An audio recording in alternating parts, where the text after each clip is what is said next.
It's time for Security Now. Steve Gibson is here. We'll talk about 0 days and what we're doing as the United States to stockpile them, and what Israeli companies are doing using their 0 days to attack journalists in Italy. Also, now that the Supreme Court has decided it's okay to have age verification, how will that impact the internet? That and a lot more coming up next on Security Now. Podcasts you love. From people you trust. This is Twit. This is Security Now with Steve Gibson, episode 1033, recorded Tuesday, July 8th, 2025. Going on the offensive. It's time for Security Now, the show where we cover the latest in security, privacy, how computers work, the greatest science fiction in the world, and whatever else Steve Gibson is into. He is a polymath, and we all give you the salute. Live long and prosper. Never knows. We're all counting on it. I'm gonna have to bring you up to speed soon about what's that? Oh, what's that? That's is that a little buzzer? That's the evolution of the device that you and Lisa experimented with. We were putting electrolyte gel on our temples, your foreheads, and on our forehead, our tongue. Yeah. No, I didn't ever do the tongue with you. I do that with the other thing. And then oh, cool.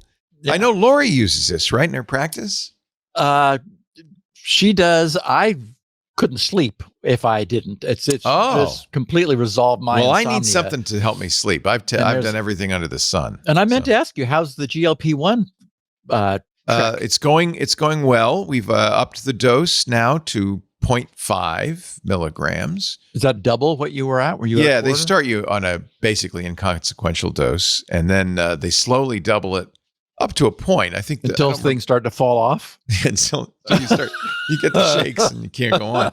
I think what they're really looking at is what my numbers look like, and then they want to give you the least amount that's effective.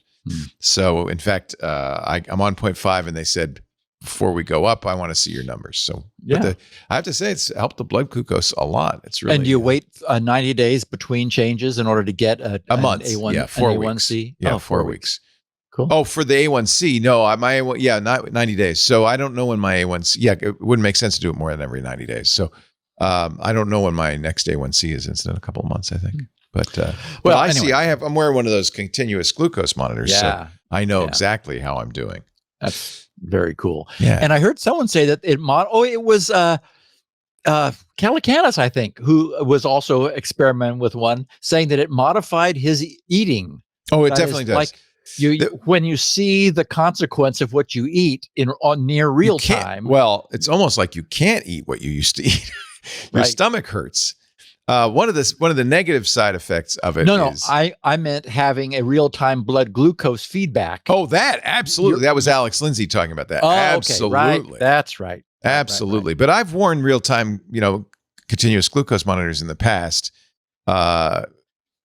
It's only a suggestion. You sort of get used to it after a while. Yeah, it's a suggestion. It's like, that thing.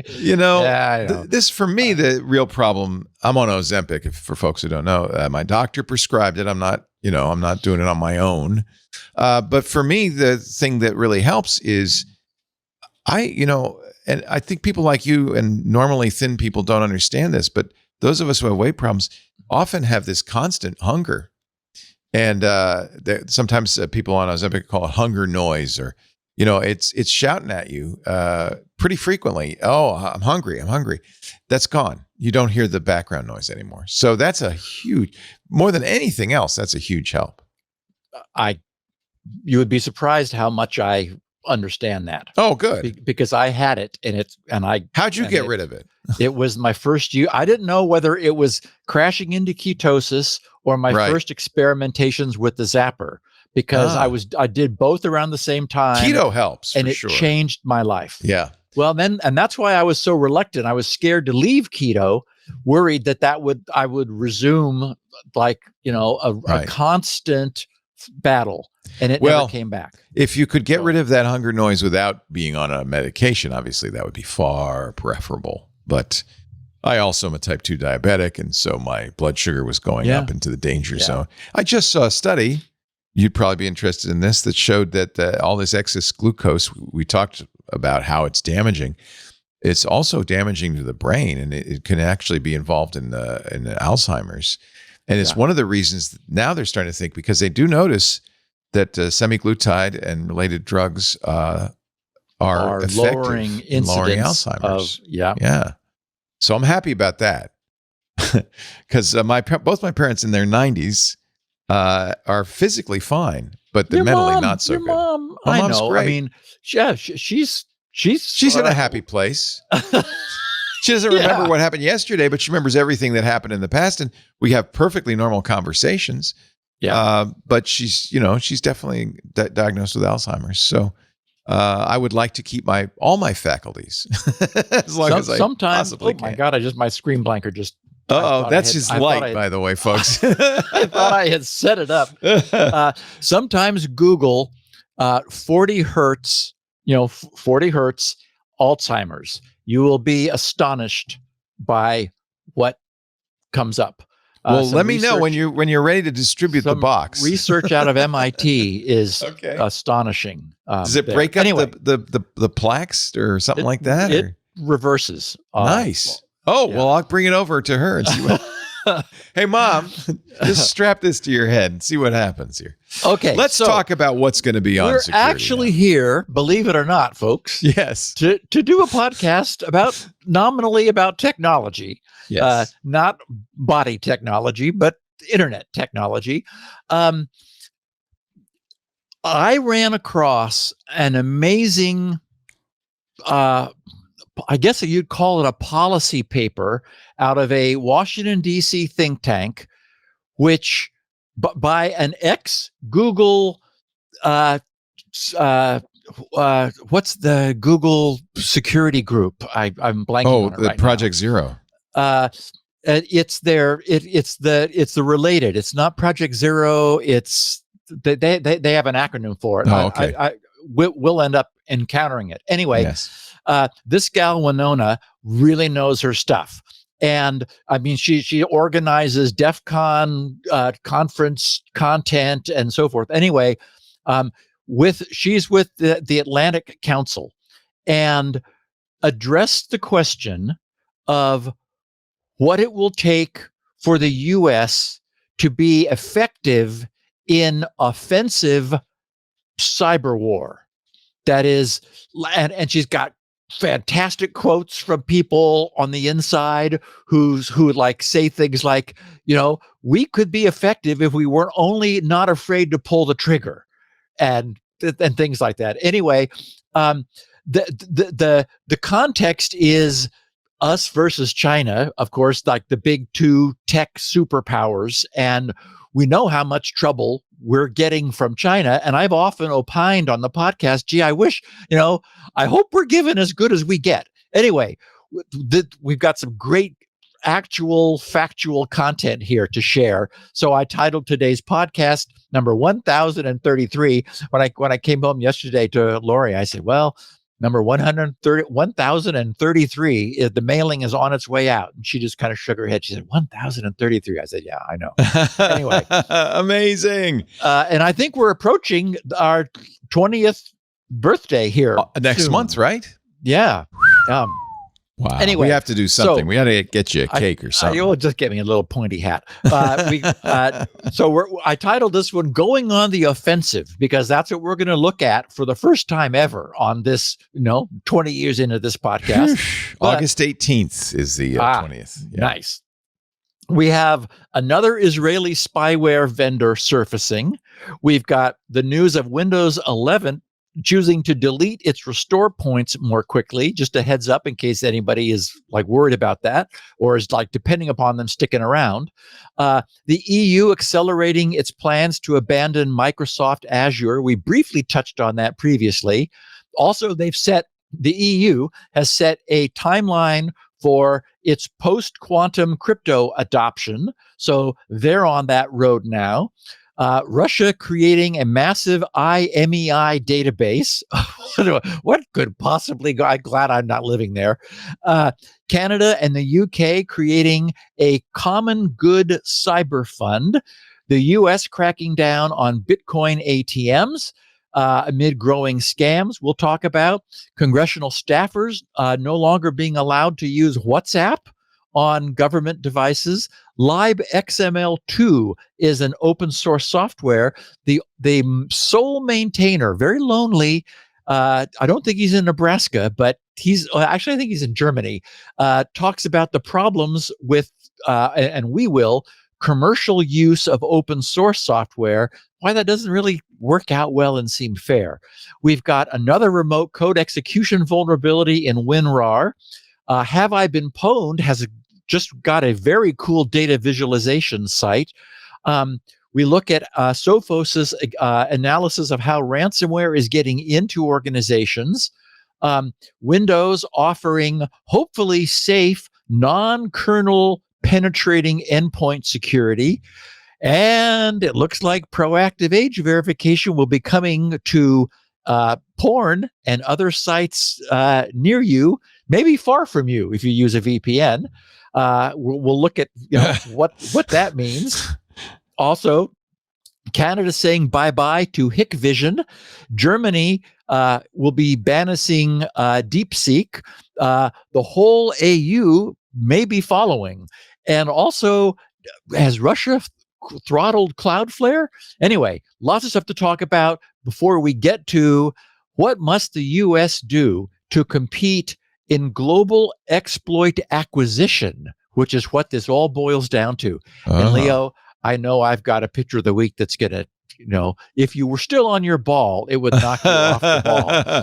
Well, you'll see my reaction soon, Steve, after a word from our sponsor. It's going to be another great Security Now episode, starting with a picture of the week in moments. But first, a word from ExpressVPN. We talk about VPNs all the time on this show, and I know a VPN is a very vital tool in your toolbox. I have to say, it's the one I use. It's the only one I use. Going online without ExpressVPN, what's an analogy? It's like leaving your laptop unattended at the coffee shop while you run to the bathroom. You ever do that? Most of the time, you're probably fine. But what if one day you come out of the bathroom and your laptop is gone? Right? Everyone needs ExpressVPN because every time you connect to an unencrypted network, whether it's in that coffee shop, a hotel, for me, airports, I'm always nervous when I see free SFO Wi-Fi. I go, geez, is that safe? Well, it isn't. Your online data is not secure on those open Wi-Fi access points.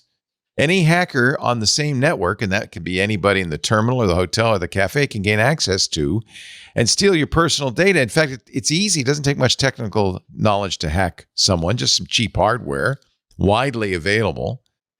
And it's worth it, too. Your data is valuable. Hackers can make up to $1,000 per person selling personal info on the dark web. ExpressVPN stops hackers from stealing your data by creating a secure, encrypted tunnel between your device and the internet. ExpressVPN is the one I use, and it's the best VPN out there. In fact, it's the only one I recommend because they're committed to keeping your privacy private. I use it when I travel to keep up with my shows, to watch football games, F1. ExpressVPN is the best VPN because it's super secure. It would take a hacker with a supercomputer over 1 billion years to get past ExpressVPN's encryption. It's easy to use. You fire up the app, you click one button, you get protected. It works on all devices, phones, laptops, tablets, and more, so you can stay secure on the go.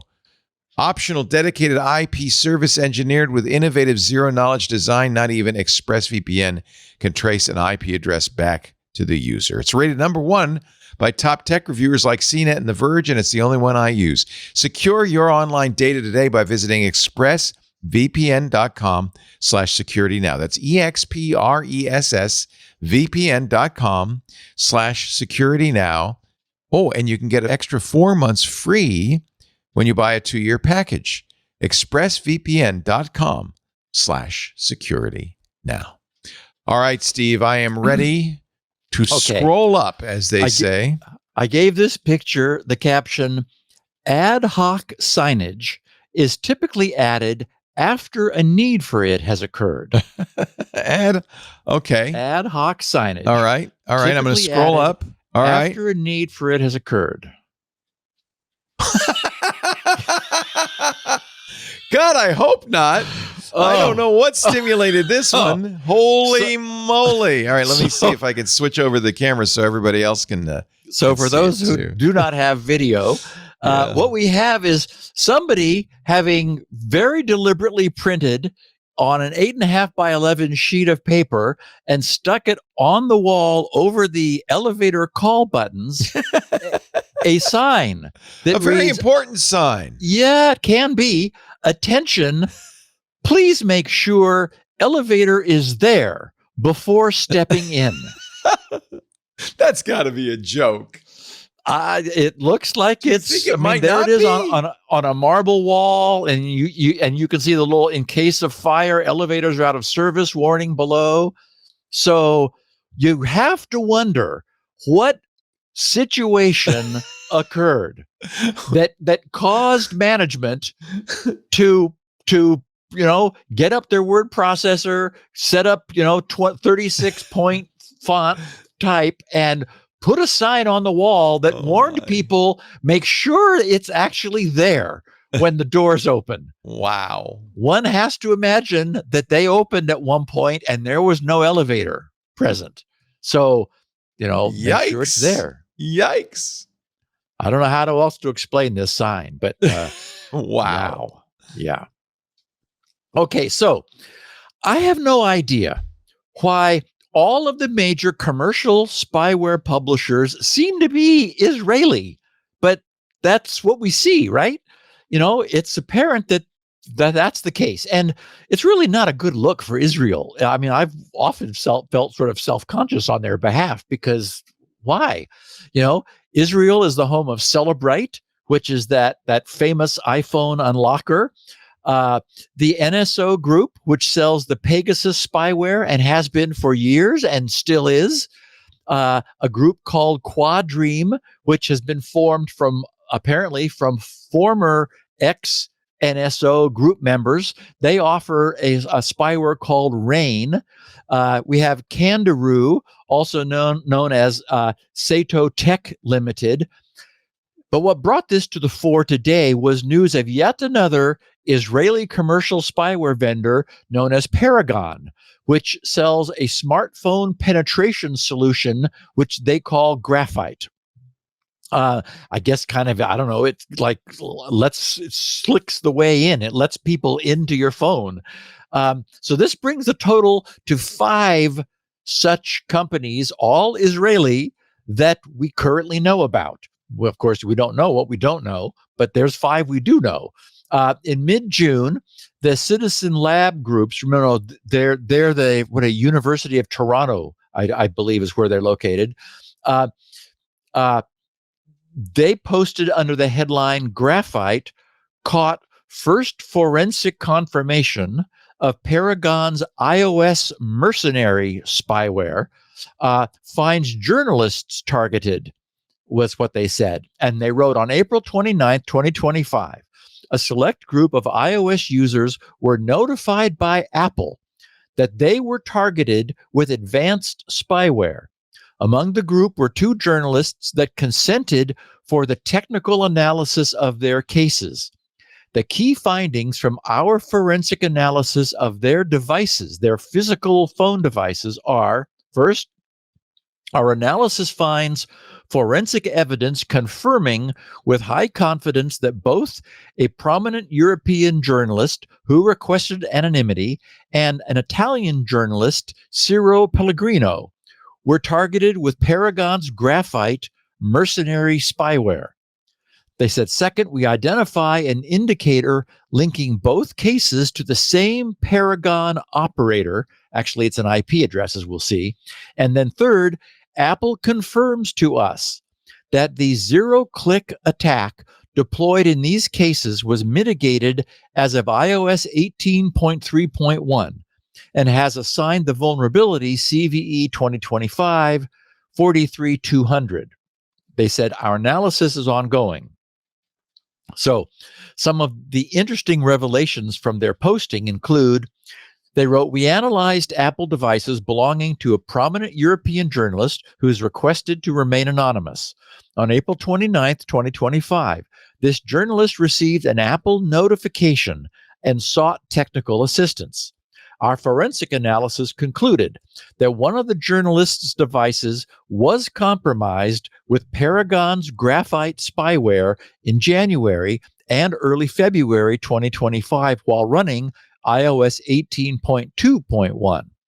We attribute the compromise to graphite with high confidence because logs on the device indicated that it made a series of requests to a server that during the same period matched our published fingerprint P1.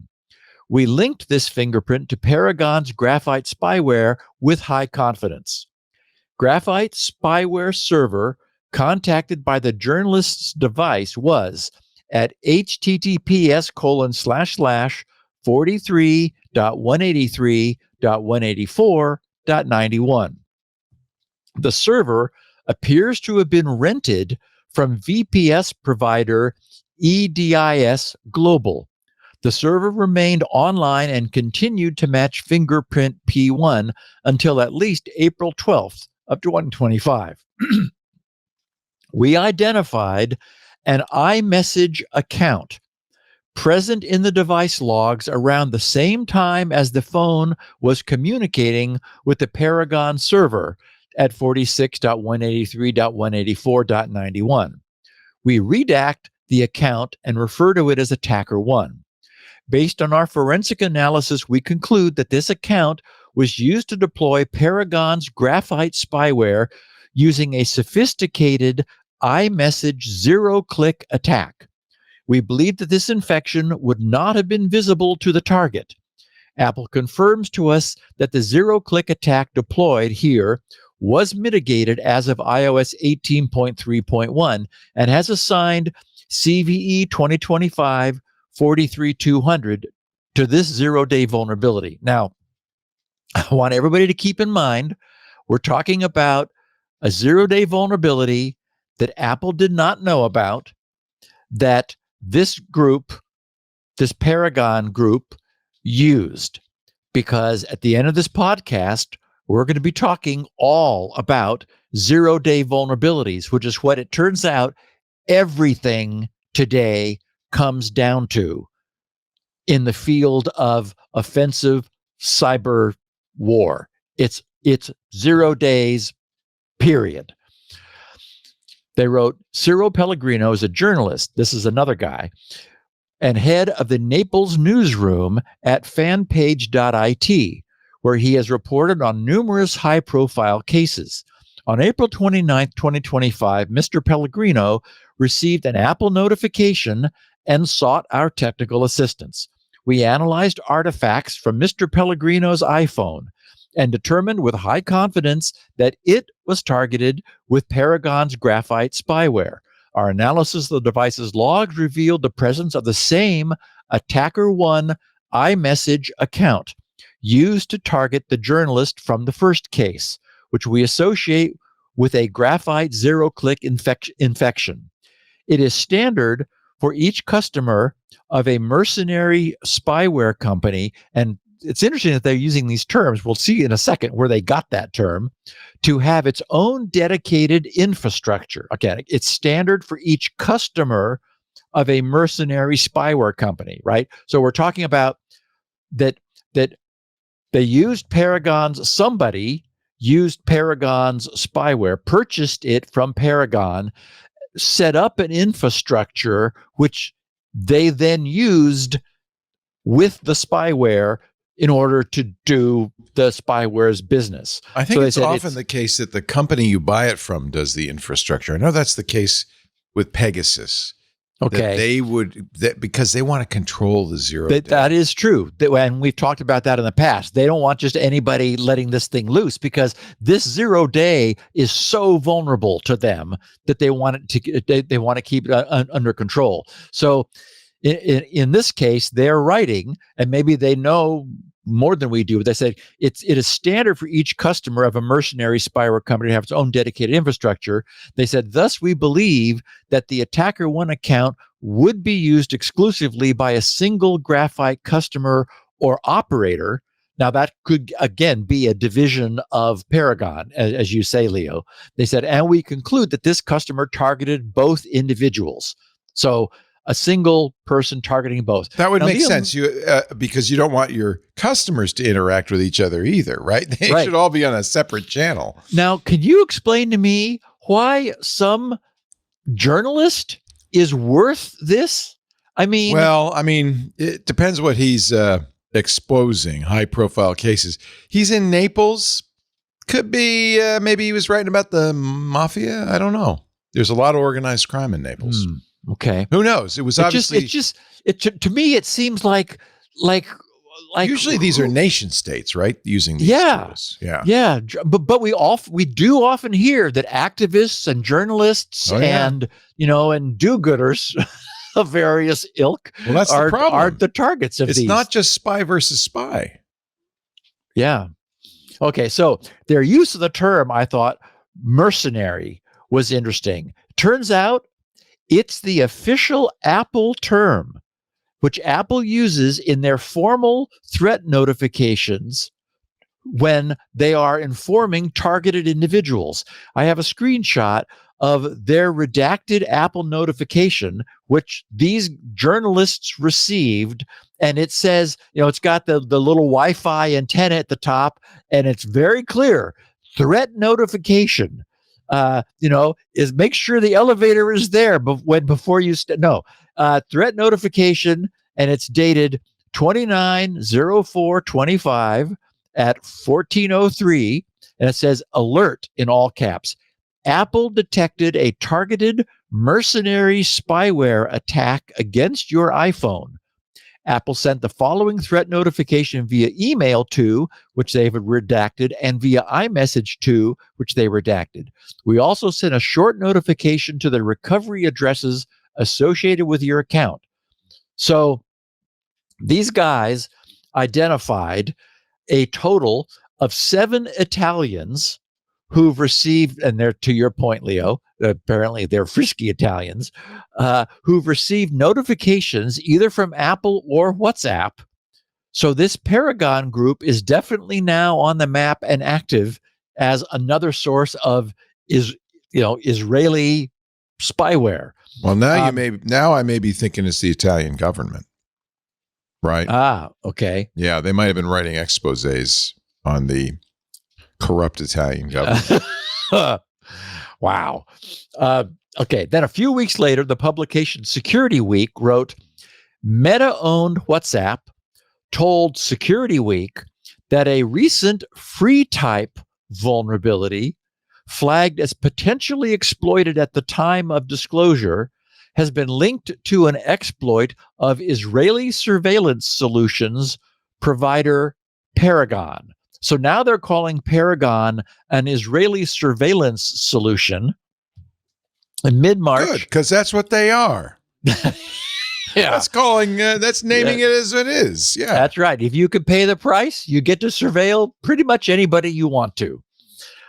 They wrote in mid-March, Meta published an advisory on the Facebook Security Advisories page to inform users about, this is a CVE 2025, different one, 27363, an out-of-bounds vulnerability in the free type open source library that could lead to arbitrary code execution. The advisory said the vulnerability may have been exploited in the wild. Meta knew this because the University of Toronto, that's what I was remembering, Citizens Lab research group reported that a WhatsApp zero-day vulnerability had indeed been exploited in Paragon spyware attacks. WhatsApp representatives at the time told Security Week that the zero-day attacks involved the use of groups and sending PDF files, and that the weakness had been patched on the server side without the need for a client-side fix. And that's kind of cool to be able to fix it so that you're not, so WhatsApp is no longer going to will no longer send a PDF that exploits a vulnerability in the client's use of free type fonts when it renders that page. So Security Week explains free type is a development library designed for rendering text onto bitmaps and provides support for other font-related operations. In the case of CVE 2025-27363, which is the one that was exploited here, which impacts free type 2.13.0 and earlier, Meta said the issue is triggered when attempting to parse font subglyph structures related to true type GX and variable font files. It's those damn interpreters again. Every time. That's right, baby. It's so hard to get those right.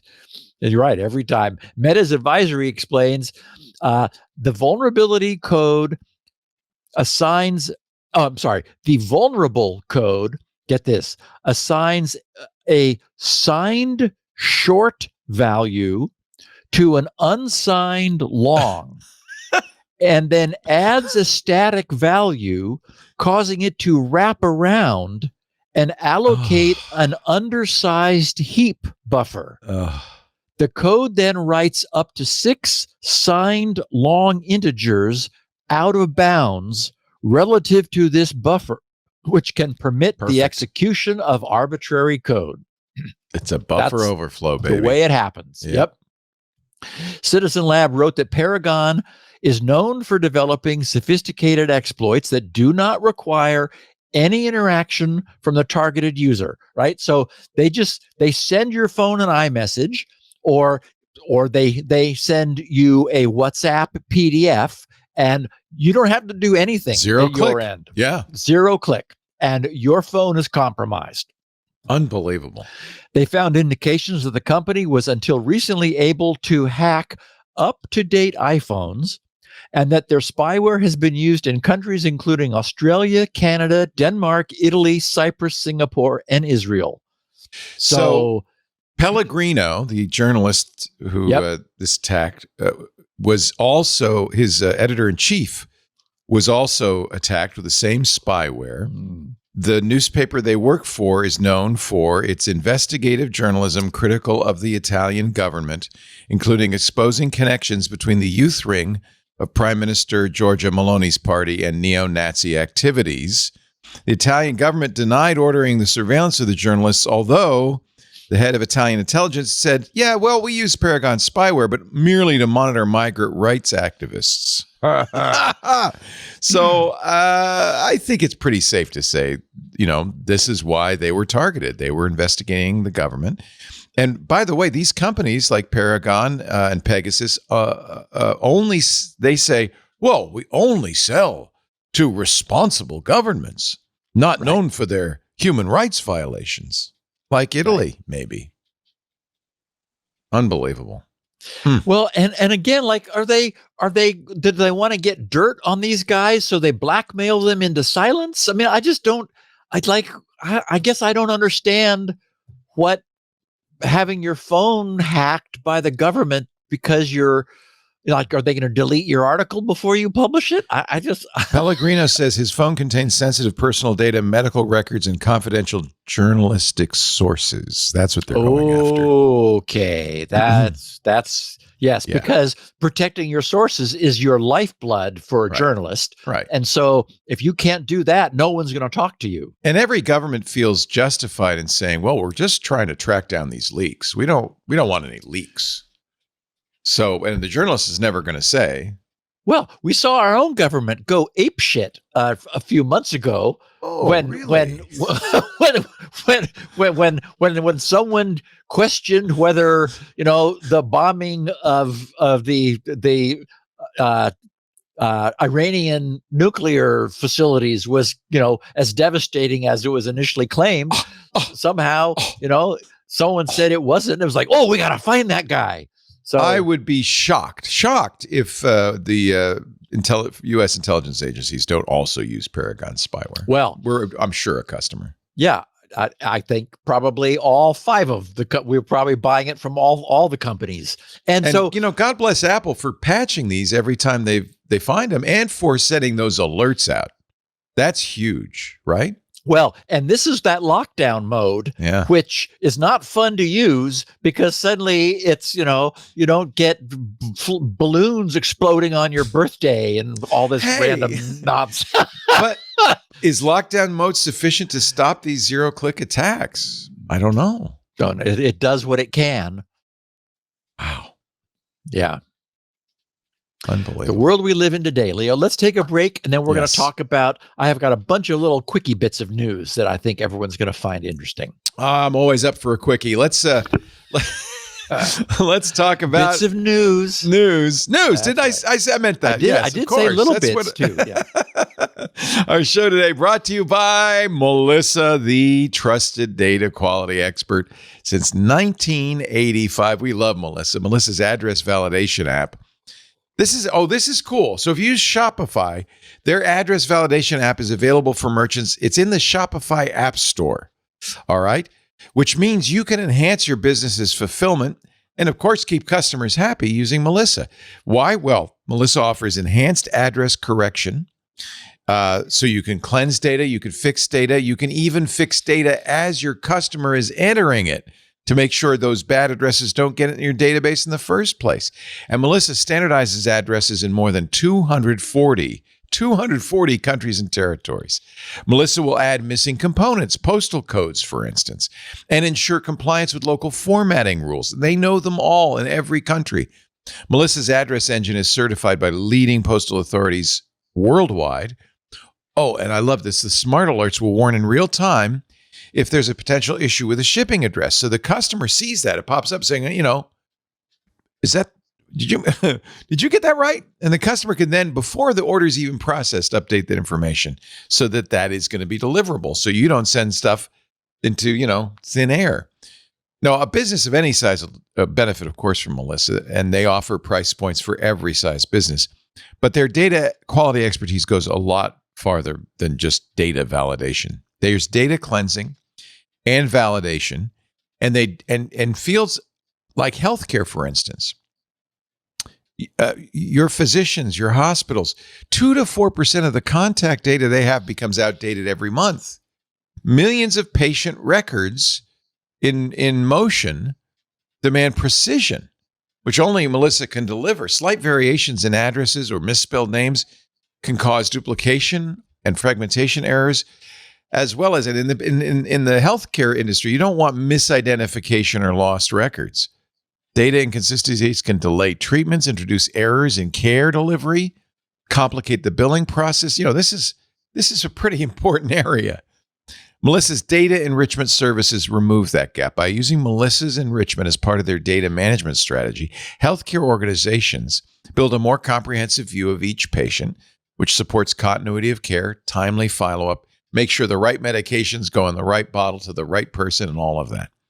This approach also aids in predictive analytics, allowing providers to identify patterns, this is really cool, in patient behavior or medical needs that can inform preventative care. Now, of course, with HIPAA, it's very important, but in many businesses, in almost every business, data, privacy, and security is paramount. Don't worry. Data is safe, compliant, completely secure with Melissa. Melissa's solutions and services are GDPR and CCPA compliant. They're ISO 27001 certified. They meet SOC 2 and, yes, HIPAA high trust standards for information security management. Get started today with 1,000 records cleaned for free at melissa.com/twit for more information. That's melissa.com/twit. Thank you, Melissa, for support and security now and Steve's important work here. All right, okay. Steve, now let's get some quickies. So just in case anyone listening might have some reason to depend upon their Windows 11 system restore points enduring for their traditional 90 days, I wanted to note that Microsoft's most recent update to the 24H2 edition of Windows 11 has deliberately reduced restore point life to 60 days. I doubt anyone will care, but I thought it was just worth noting. I saw that pass by. It cuts it off by 50% or by a third. That's significant. Yeah. I don't know. Yeah, it is. And so if you were depending upon a 90-day lifetime before you were like, okay, then we're going to restore this, and then you look and it's gone. Now you'll know why, or maybe get to it before it disappears. I don't know if they're wishing to save space on users' machines or tightening security because they figure, well, we don't, no one really uses them after 60 days, and so it's just a more of a security problem, or what, but there it is. So if you're up with the latest Windows 11 and you routinely use restore points, now you'll need to do so within 60 days. Otherwise, Windows is going to clean them off for you. I noted last week when talking about the French city of Lyon, which a listener corrected me, it's not Lyon, which is working to move away from Microsoft solutions to Linux and other open source alternatives. That also, the entire European Union is also working to eliminate their dependency upon Microsoft Azure for cloud services.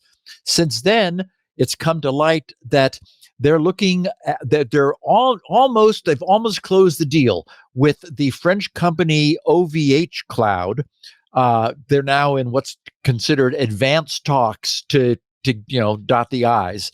The reporting about this indicated that a little more urgency had been put on the EU's need for increased sovereignty and its distance and dependence upon U.S. solutions after the U.S. administration imposed sanctions on 4 judges of the International Criminal Court in early June.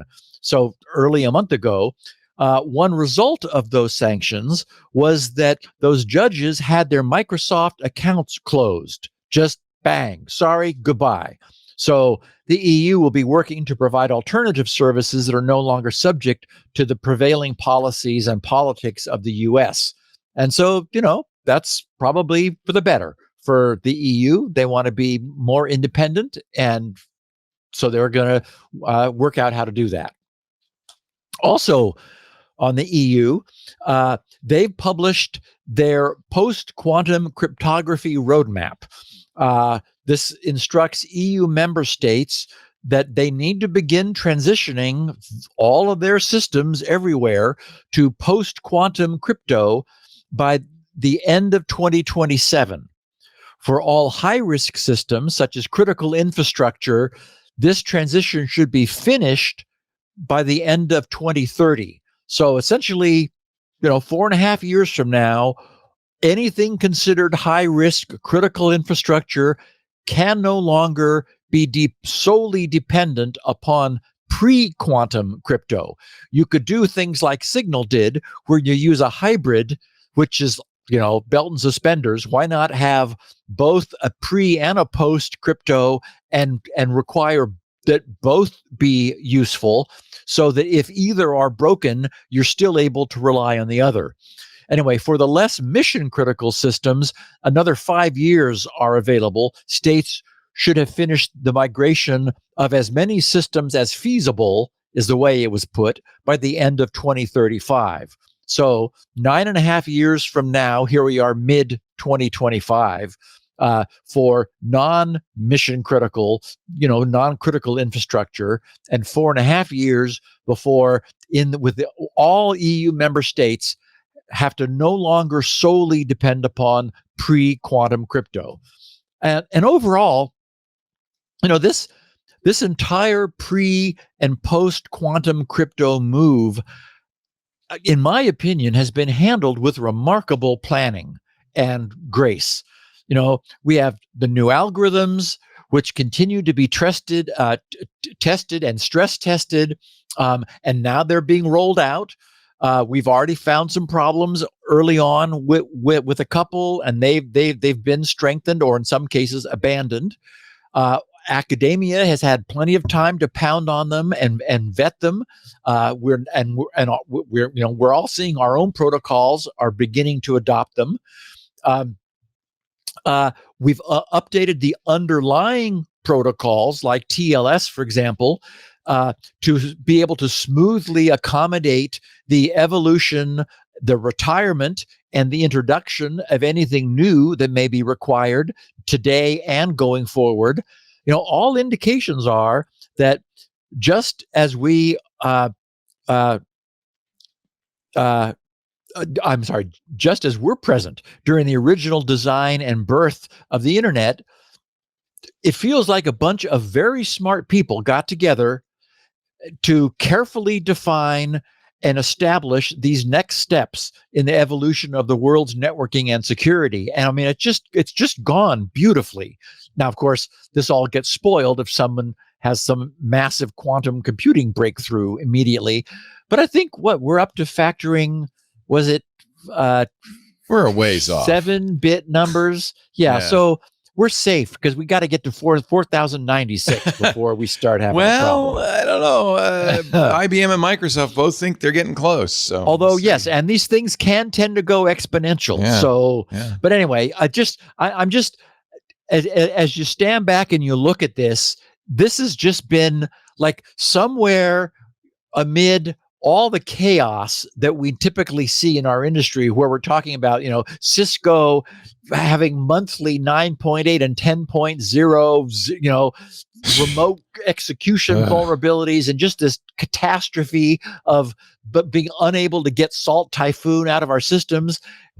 All the while, there are good people just calmly saying, okay, here are, lattice-based crypto that won't be, that won't rely on the factoring problem.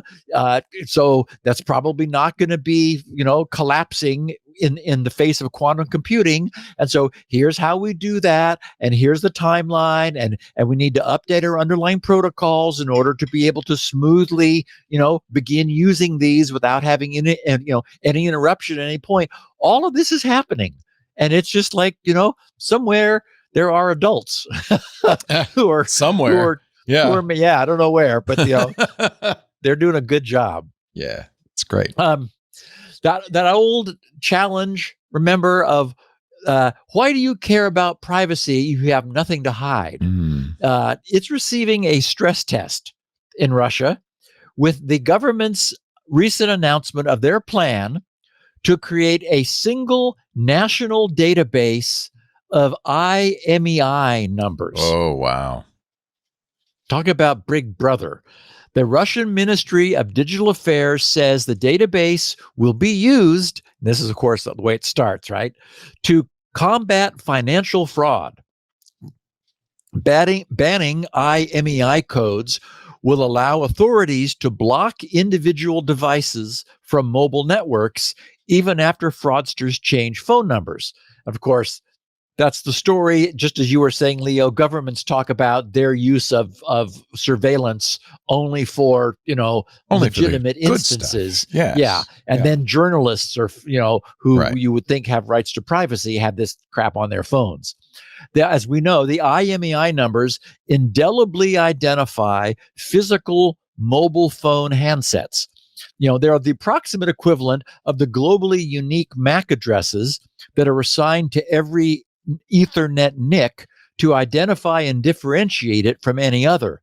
But IMEI numbers must be known to the user's service providing carrier, since they're what identifies the mobile device handset to the cellular network.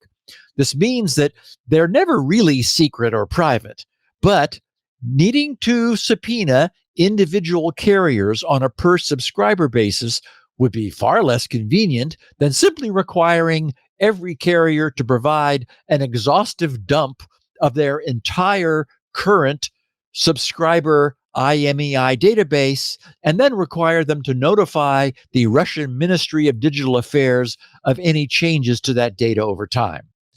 And as I said, I'm happy to be in the US. I think, wow. Talk about overreach. On June 23rd, the UK and Canada announced their establishment and initial funding under the heading New Common Good Cyber Fund launches to strengthen internet security globally. And we need more of this. Their announcement said the Internet Society, ISOC, and Global Cyber Alliance, the GCA, on behalf of the Common Good Cyber Secretariat, today announced the launch of the Common Good Cyber Fund, an initiative to strengthen global cybersecurity by supporting nonprofits that deliver core cybersecurity services that protect civil society actors at high risk and the internet as a whole. This first of its kind effort to fund cybersecurity for the common good, for everyone, including those at the greatest risk of intimidation, harassment, harm, and coercion, has the potential to fundamentally improve cybersecurity for billions of people around the world. The Common Good Cyber Secretariat members working to address this challenge are the Global Cyber Alliance, the Cyber Threat Alliance, the Cyber Peace Institute, with the Forum of Incident Response and Security Teams, Global Forum on Cyber Expertise, Institute for Security and Technology, and the Shadow Server Foundation. In other words, a whole bunch of nonprofit organizations that are, the good guys, sort of the same people who brought you post-quantum crypto in the right way, who are just quietly doing the right thing for everyone in the background. In a joint statement between the Prime Minister of the United Kingdom and the Prime Minister of Canada on the 15th of June, the Prime Ministers announced that they would both invest in the joint Canada-UK Common Good Cyber Fund. And I think it's the tune of $5.7 million they're initially funding. On June 7th. Just $1 million? What are they, cheapskates? Well, it's just the beginning. Okay. On June 17th, and these are lean organizations. They're not big, I guess millions. Money. I'm so used to billions now. Everything's billions. That Yeah. $1 million sounds like chicken feed. Yeah, I agree. I was surprised. On June 17th, during the G7 Leaders Summit in Alberta, Canada, all the G7 leaders announced they would support initiatives like the Canada-UK Common Good Cyber Fund to aid members of civil society who are actively working to counter the threat of transnational repression. Despite serving as a critical frontline defense for the security of the internet, nonprofits working in cybersecurity remain severely underfunded, exposing millions of users, including journalists, human rights defenders, and other civil society groups to heightened risks of digital transnational repression involving the misuse of cyber capabilities to conduct surveillance, track individuals, and facilitate physical targeting. This underfunding also leaves the wider public exposed to increasingly frequent and sophisticated cyber threats. Philip Retner, the president and CEO of the Global Cyber Alliance, said, quote, "Common Good Cyber represents a pivotal step toward a stronger, more inclusive cybersecurity ecosystem. By increasing the resilience and long-term sustainability of nonprofits working in cybersecurity, improving access to trusted services for civil society organizations and human rights defenders, and encouraging greater adoption of best practices and security by design principles, please." Maybe talk to Cisco. Concept. Give Cisco a call. Oh, my God. The Common Good Cyber Fund ultimately helps to protect and empower all internet users. So the fund will support nonprofits that, for example, maintain and secure core digital infrastructure, including DNS, routing, and threat intelligence systems for the public good. Like somebody is maintaining all of the root servers, right? Not all of those are being run by big organizations. So they need money, and they need, for example, help with DDoS attacks, which the bad guys are doing. Also, deliver cybersecurity assistance to high-risk actors through training, rapid incident response, and free-to-use tools. And give Cisco a call. The announcement indicated that the fund would initially receive $5.7 million to support these efforts. So this is great. The world has become utterly dependent upon a sophisticated system that just sort of, known as the internet, that just sort of blossomed organically. It needs support. So this will be very welcome. And bravo to the UK and Canada for leading this. I hope that the US is ready or planning to step in and toss in some money. We can certainly afford a few million, because, as you said, Leo, this is not wasting a lot of funds. It's very economical, really. This is alms. Yes. Yeah. Axios had some good coverage describing recent U.S. state regulations being enacted. I thought this was really interesting. In response to the rise of crypto ATMs and, not surprisingly, unfortunately, the high level of abuse thereof. So here's what we learned. Axios said, states across the U.S. are rolling out tough new laws that cap deposits and tighten oversight on cryptocurrency ATMs, seeking to cut off a favorite tool of scammers and extortionists. You can just see, some scammer or extortionist telling, Gramps to, go to the crypto ATM and put your money in there and then put in this code and, we won't out you to the world or whatever.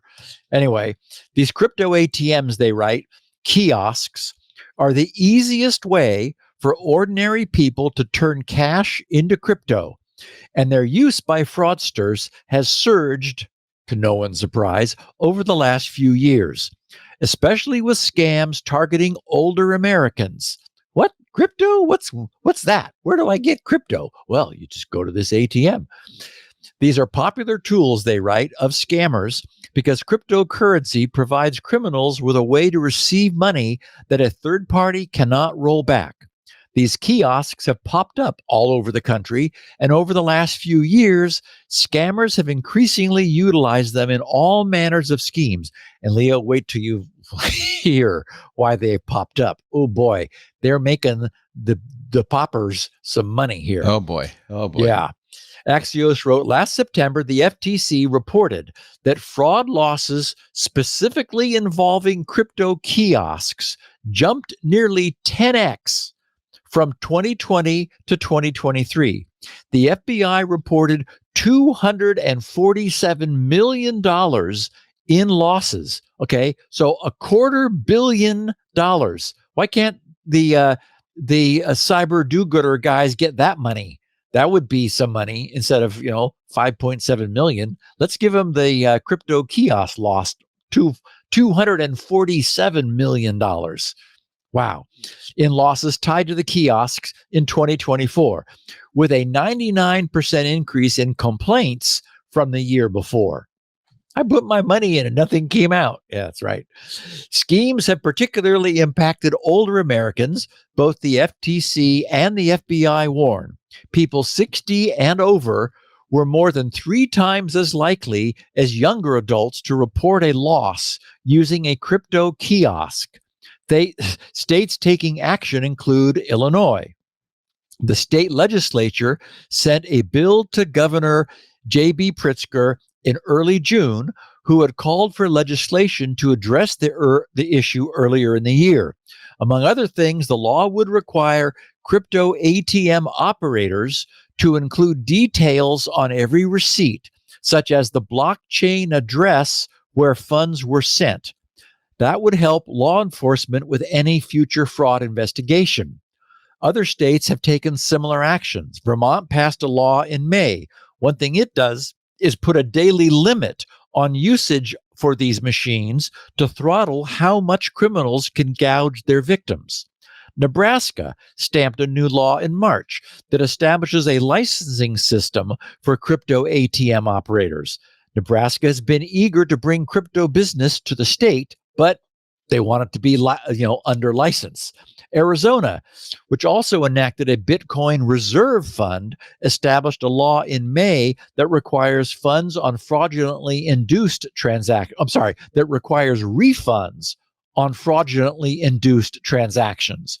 A new Oklahoma law, which survived a veto by the state's government, I guess he tried to say no, will go into effect on November 1st, establishing similar protections. And Rhode Island's governor signed a new law last Monday. In addition to enacting similar measures as other states, Rhode Island's law requires, and I love this, a warning about the irreversibility of cryptocurrency transactions to be clearly posted on the kiosk. Good. Right. Like, don't go into the elevator until you check that there's a floor there. Yeah.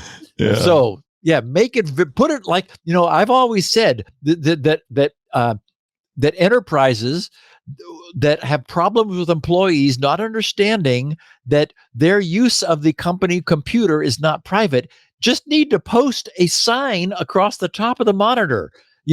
This is our computer, our network, our bandwidth. What you do is ours too. And like, who can complain? So yeah, signage on the kiosk. That's like, when you put your money in, it's gone. So be careful. Axios said cities have also homed in on the issue. On June 16th, the city of Spokane, Washington, voted to ban. Okay, so they're just going to get rid of them. Ban all crypto kiosks. No crypto for you. And they've been a topic in Minnesota cities, including St. Paul, Stillwater, and Forest Lake. So this is an issue. Much of this legislation, they wrote, has been at the urging of the AARP, of course, the well-known American Association of Retired People, who've been after me for quite a while, Leo. They want to get me to join. You're not retired, I hate to tell them. Yeah, that's right. I'm not done yet. Which has been urging state legislators to pass these bills. The AARP says they've endorsed 12 bills that have passed in different states so far. Because, those old people, we vote. So pay attention to the AARP. It came what came as a surprise to me, Leo, was that there is a high fee for the use of these services. Yeah, as I said, there's a reason all these kiosks are popping up all over. Somebody's got to pay for all that hardware. They're not exactly, and presumably that's what's going to pay the fines for when complaints are filed against these things. Yeah. So they're going to have to take some responsibility for who's on the other end of these transactions. One crypto ATM provider, Bitcoin Depot, reported that's right, Bitcoin Depot, which is right next door to Repo Depot. So that's good. Yeah. Reported an operating profit margin of 20%. So they're making 20% on the money, generating $33 million in profits for the first quarter. I need to get me a kiosk of this year. Wow. Yeah. Just don't cash the money that you make. You may be giving it back. Yeah. If the state that you're in requires that you license and stand behind your transactions. So I think do you even get Bitcoin? What do they give you? Like a little wooden nickel, or? It's a good question. It did say that the receipt you get must indicate the Bitcoin address that it was put on. Okay, so they give you a wallet, basically. Yes. So I think what's happening is it's creating a wallet. You get back the Bitcoin address. So when some scammer says you need to pay for this in Bitcoin, what's your address? Say, well, and you say, I don't know what that is. They say, well, go to Bitcoin Depot and put your money in there. That will give you Bitcoin, and then you come back and you put that in to our webpage, and then we're going to send you your auto warming socks, which are going to solve the problem that you got with feet. With more cold feet. Cold That's feet. good. That's yeah. right. Yeah. So anyway, we live in a country where, individuals wish to preserve as much of their freedom and privacy as possible. So this seems like a tough problem. I like more than anything the signage that says all transactions are final. No money ever comes out of this thing. It only goes in. And so, you're not getting your money back. I like that. And no money ever comes out of this thing. It's a Roach Motel for money. That's right. Wow. Bitcoin Depot. It ought to be Bitcoin Black Hole. Yeah. Okay. So one more little bit of news and we'll take another break. It occurs to me that the way to improve an app's security is to widely and publicly ban its use due to exactly its demonstrated lack of security. So to that end, the U.S. House Chief Administrative Officer recently informed all congressional staffers that the messaging app we all know of as WhatsApp is now banned on all their government devices. The ban centers on the vulnerability of staffers' data at rest, and it comes as Congress is also taking steps to limit the use of AI programs, which it deems similarly risky. In recent years, the Chief Administrative Officer has set at least partial bans on I have DeekSeek. Is that what I mean? DeekSeek. Yeah, that's the Chinese AI. Chinese, much faster. Yeah. Also, ByteDance's apps, of course, TikTok, famously, and Microsoft Copilot. Whoops. What? How'd that get in there? It is also heavily. Someone told them that it's just going to store everything you ever do, and very much like the Bitcoin depot, your data goes in and it never comes out.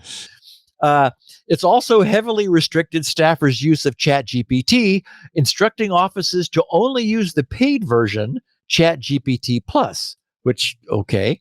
Anyway, I don't know how that's more private, but I don't know either. Now they have your name, address, and credit card number. These people have no clue what they're doing. But anyway, the Congressional Affairs Office wrote in an email, quote, "The Office of Cybersecurity has deemed WhatsApp a high risk to users due to the lack of transparency in how it protects user data." I really wanted to ask you about this. Sounds like, what's his face pissed somebody off. Mark Zuckerberg. Yeah, because I don't think WhatsApp's doing anything different than, for instance, Apple Messages. Well, WhatsApp is Signal.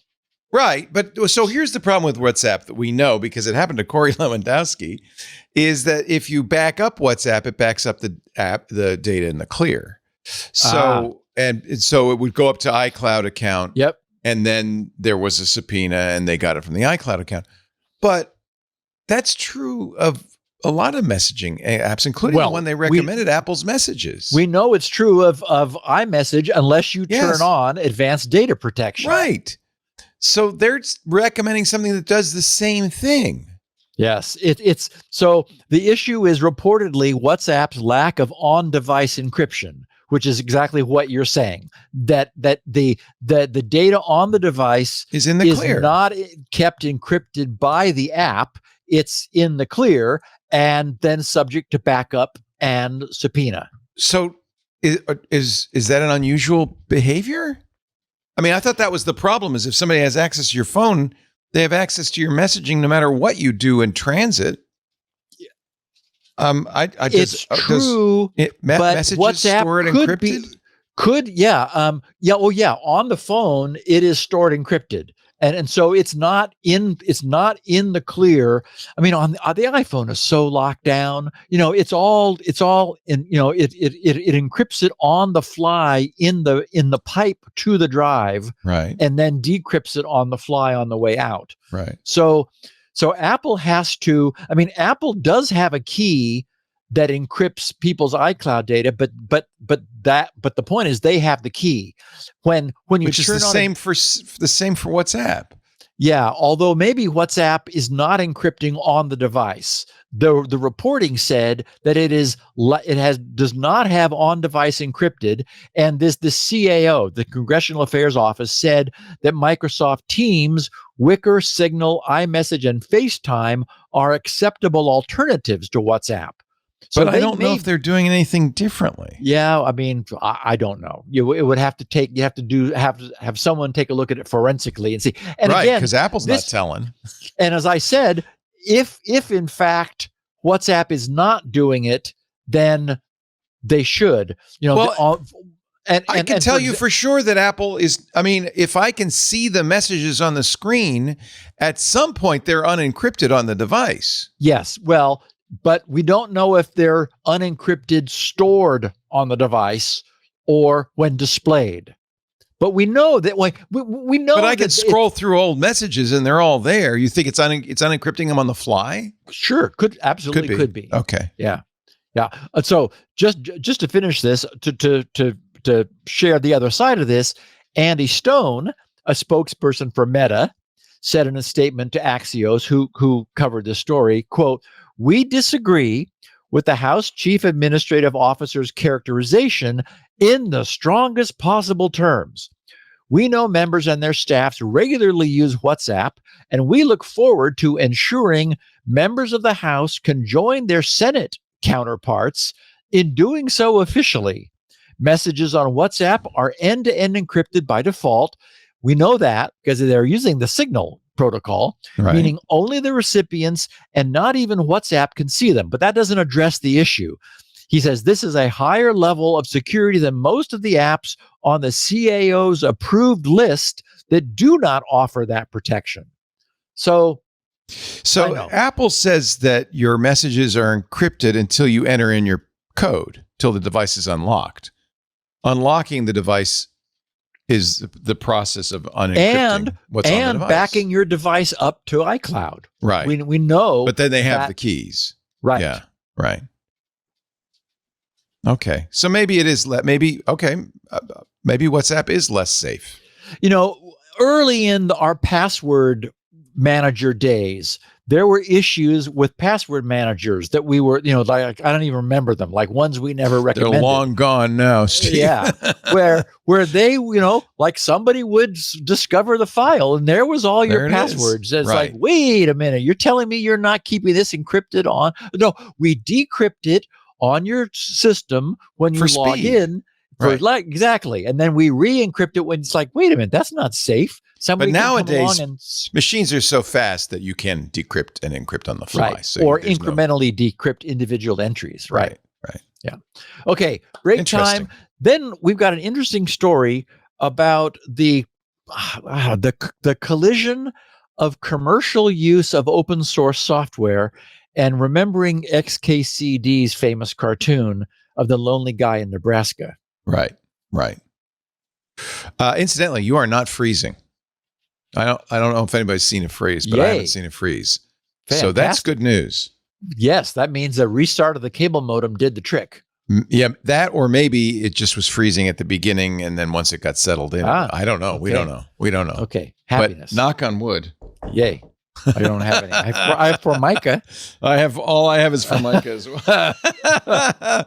What's wood? What's wood, Daddy? Well, there used to be this thing called trees. They had a green. They were green. Ladies and gentlemen, our show today brought to you by 1Password. This doesn't surprise me, but it's a scary stat. Over one half of IT pros say their biggest challenge is securing SaaS apps. With the growing problems of SaaS sprawl and shadow IT, I mean, let's face it, people are not just using the SaaS apps you approve, but whatever the heck they want to. It's not hard to see why this is a problem. Thankfully, there's Trellica by 1Password. Trellica can discover and secure access to all your apps, managed or not. Nice. Trellica by 1Password inventories every app in use at your company, even shadow IT apps. Then pre-populated app profiles assess SaaS risks, letting you manage, access, optimize spend, and enforce security best practices across every app your employees use. Which means now you can manage shadow IT. It means it's easy to securely onboard and offboard employees and meets your compliance goals. Trellica by 1Password provides a complete solution for SaaS access governance. And it's just one of the ways that extended access management helps teams strengthen compliance and security. 1Password's award-winning password manager is trusted by millions of users, over 150,000 businesses, from IBM to Slack. And now they're securing more than just passwords with 1Password Extended Access Management. 1Password is ISO 27001 certified with regular third-party audits and the industry's largest bug bounty. We know how important that is. We talk about that all the time. 1Password exceeds the standards set by various authorities and is a leader in security. So take the first step to better security for your team by securing credentials and protecting every application, even unmanaged shadow IT. Learn more at onepassword.com/security now. That's onepassword.com/security now. Do it all in lowercase, okay? onepassword.com/security now. We thank him so much for supporting Security Now. And Mr. Stephen Tiberius Gibson. Did you ever think about, where does shadow IT, where does that name come from? I mean, I know what it is. I mean, it's unmanaged apps, but I just don't. Yeah. Like, what is it? I think it's just a made up name. Well, obviously, somebody made it up. All right, I'm just curious. Somebody will write you and explain the origin of it. Yes, you're right. They will. We will have a listener who will go, Steve. Well, as a matter of fact, exactly. I was there. So I was somewhat distressed to hear what was on the mind of a German developer and the maintainer of the open source lib, but I like saying lib. You say lib, man. It's okay. Nobody's ever told us how to pronounce it. As in library, not library. Lib XML2. Okay, so lib XML2. And I guess what put a point on it for me was learning that this library is being used by Mac OS, Windows, and Linux. Uh-oh. And of course, when we hear about a lone maintainer of a library that's being used by all top 3 of the industry's operating systems, and thus indirectly by anyone using those features of those top operating systems, we're put in mind of the classic XKCD cartoon. So here's what Nick Wellenhofer recently posted under the topic, triaging security issues reported by third parties. So this is the guy who's maintaining this library that Mac, Windows, and Linux are all using. He wrote, I have to spend several hours each week dealing with security issues reported by third parties. Most of these issues are not critical, but it's still a lot of work. In the long term, this is unsustainable for an unpaid volunteer like me. I'm thinking about making some changes to allow me to continue working on libxml2. The basic idea is to treat security issues like any other bug. They will be made public immediately and fixed whenever maintainers have the time, meaning whenever he has the time. There will be no deadlines. This policy will probably make some downstream users nervous, but maybe it encourages them to contribute a little more. The more I think about it, the more I realize that this is the only way forward. I've been doing this long enough to know that most of the secrecy surrounding security issues is just theater. All the best practices like OpenSSF scorecards are just an attempt by big tech companies to guilt trip OSS maintainers and make them work for free. My one-man company recently tried to become an OpenSSF member.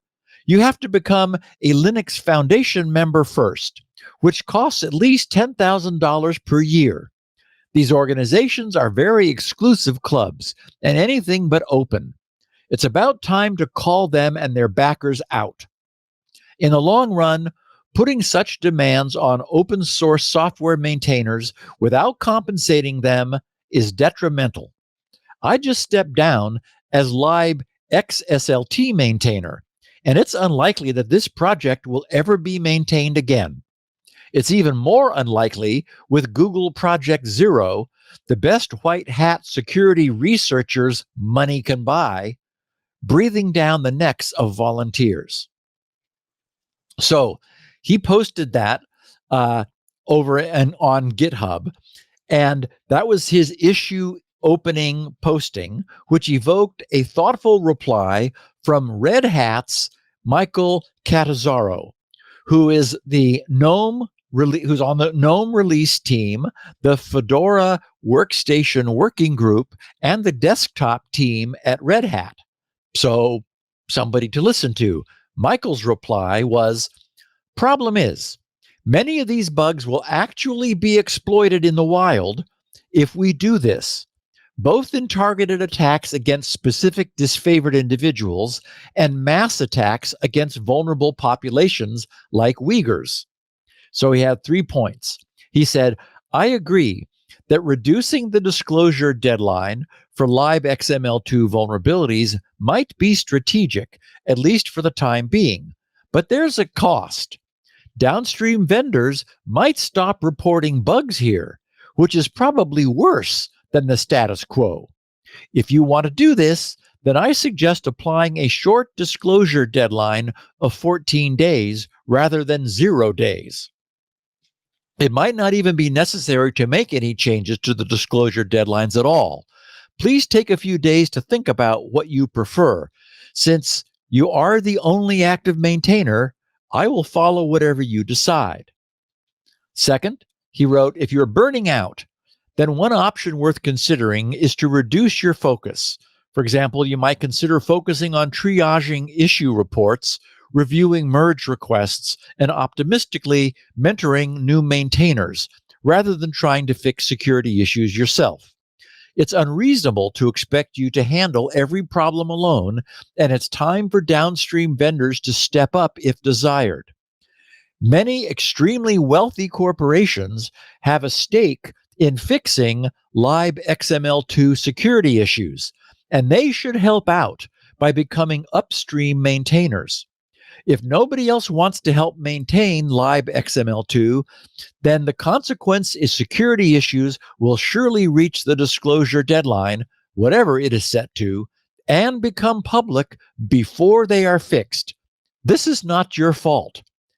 And finally, he said, I'm very grateful to Project Zero, defending Google, and other vulnerability research groups for reporting issues.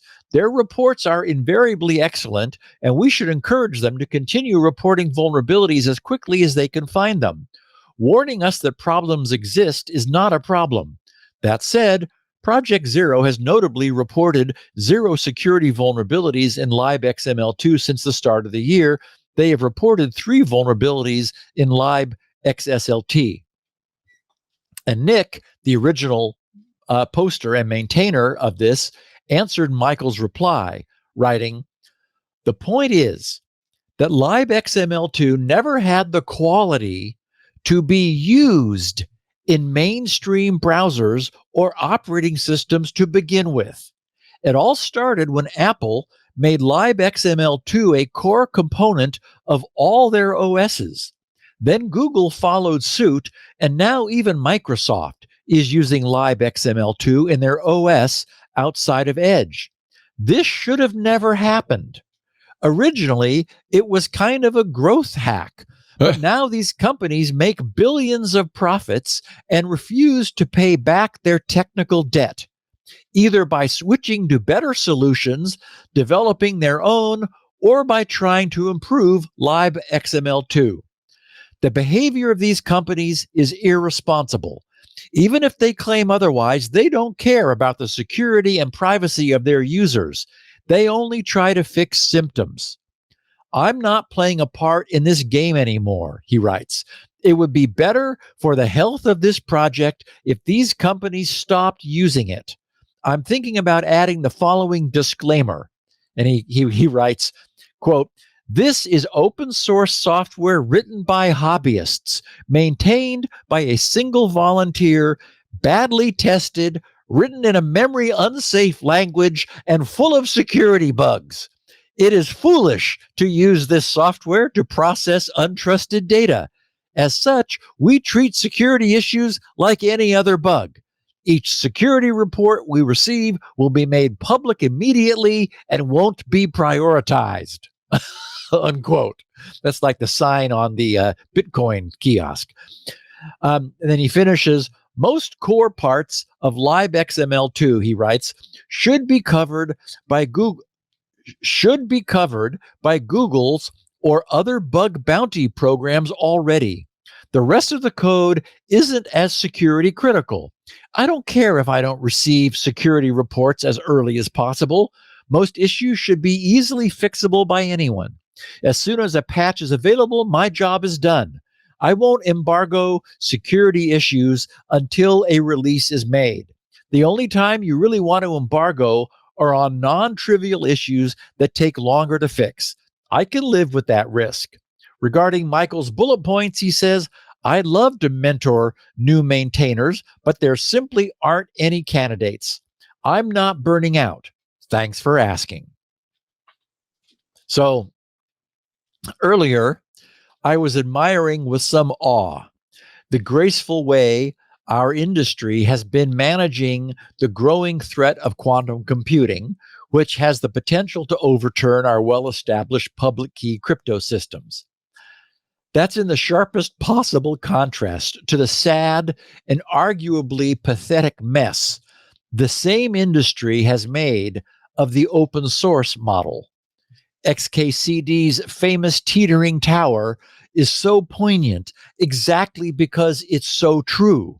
The idea that Apple, Microsoft, and Google are all using this code for free, then Google's Project Zero is finding and reporting flaws while starting a disclosure deadline countdown clock as a means of forcing the software's developers to fix the discovered mistakes is so deeply wrong on so many levels. Yes. So I can see the logic behind Nick's solution. If all flaws, whether or not they are also security vulnerabilities, are immediately made public, then Project Zero is defanged and deadlines cease to exist. Nick's follow-up posting made it clear that he's well over the glory and flattery of having all of the big OSs incorporating his code into their commercial offerings. Thanks very much. How about paying for the privilege of having me maintaining this code base for you to use year after year after year? And that's the problem, of course. The open source software concept has always been that it's there to be freely used by anyone for free. And that's what happened. When another hobbyist uses it for their own little project, that's different from when a massive multi-billion-dollar corporation does so. In the latter case, the value proposition there seems unbalanced. Those multi-billion-dollar corporations are paying for their own code maintainers to keep their code working, but then they also take whatever they want from the open source community without ever returning anything other than complaints when there's a problem. Now, we know that there are more socially responsible large corporations that do employ developers to work on improving open source software. Certainly, Google does a great deal of that as well, but not everybody. You know, this open source movement, while it certainly has its heart in the right place, hasn't yet, I think, managed to figure out how to manage a fair exchange of value. Right on, Steve. Right on. Yep. Agree 100%. Okay. I have to report the second remote code execution vulnerability that we've talked about on this podcast in a utility, an app for Windows that a great many of us use, and that's WinRAR. I'm a registered and paid RAR and WinRAR user. So when I hear of an exploitable remote code execution vulnerability in WinRAR, I'm quick to download an update. WinRAR just moved to version to version 7.12, and everyone using it should update. You just go to win-rar, win-rar.com/download.html. Their notes, WinRAR's notes, said directory traversal remote code execution vulnerability. And it's got a ZDI, so it came from the 0-day initiative. It's their number 27198. They wrote, in previous versions of WinRAR, meaning before 7.12, So in previous versions of WinRAR, as well as RAR, UNRAR, and UNRAR DLL, and the portable UNRAR source code for Windows, a specially crafted archive containing arbitrary code could be used to manipulate file paths during extraction.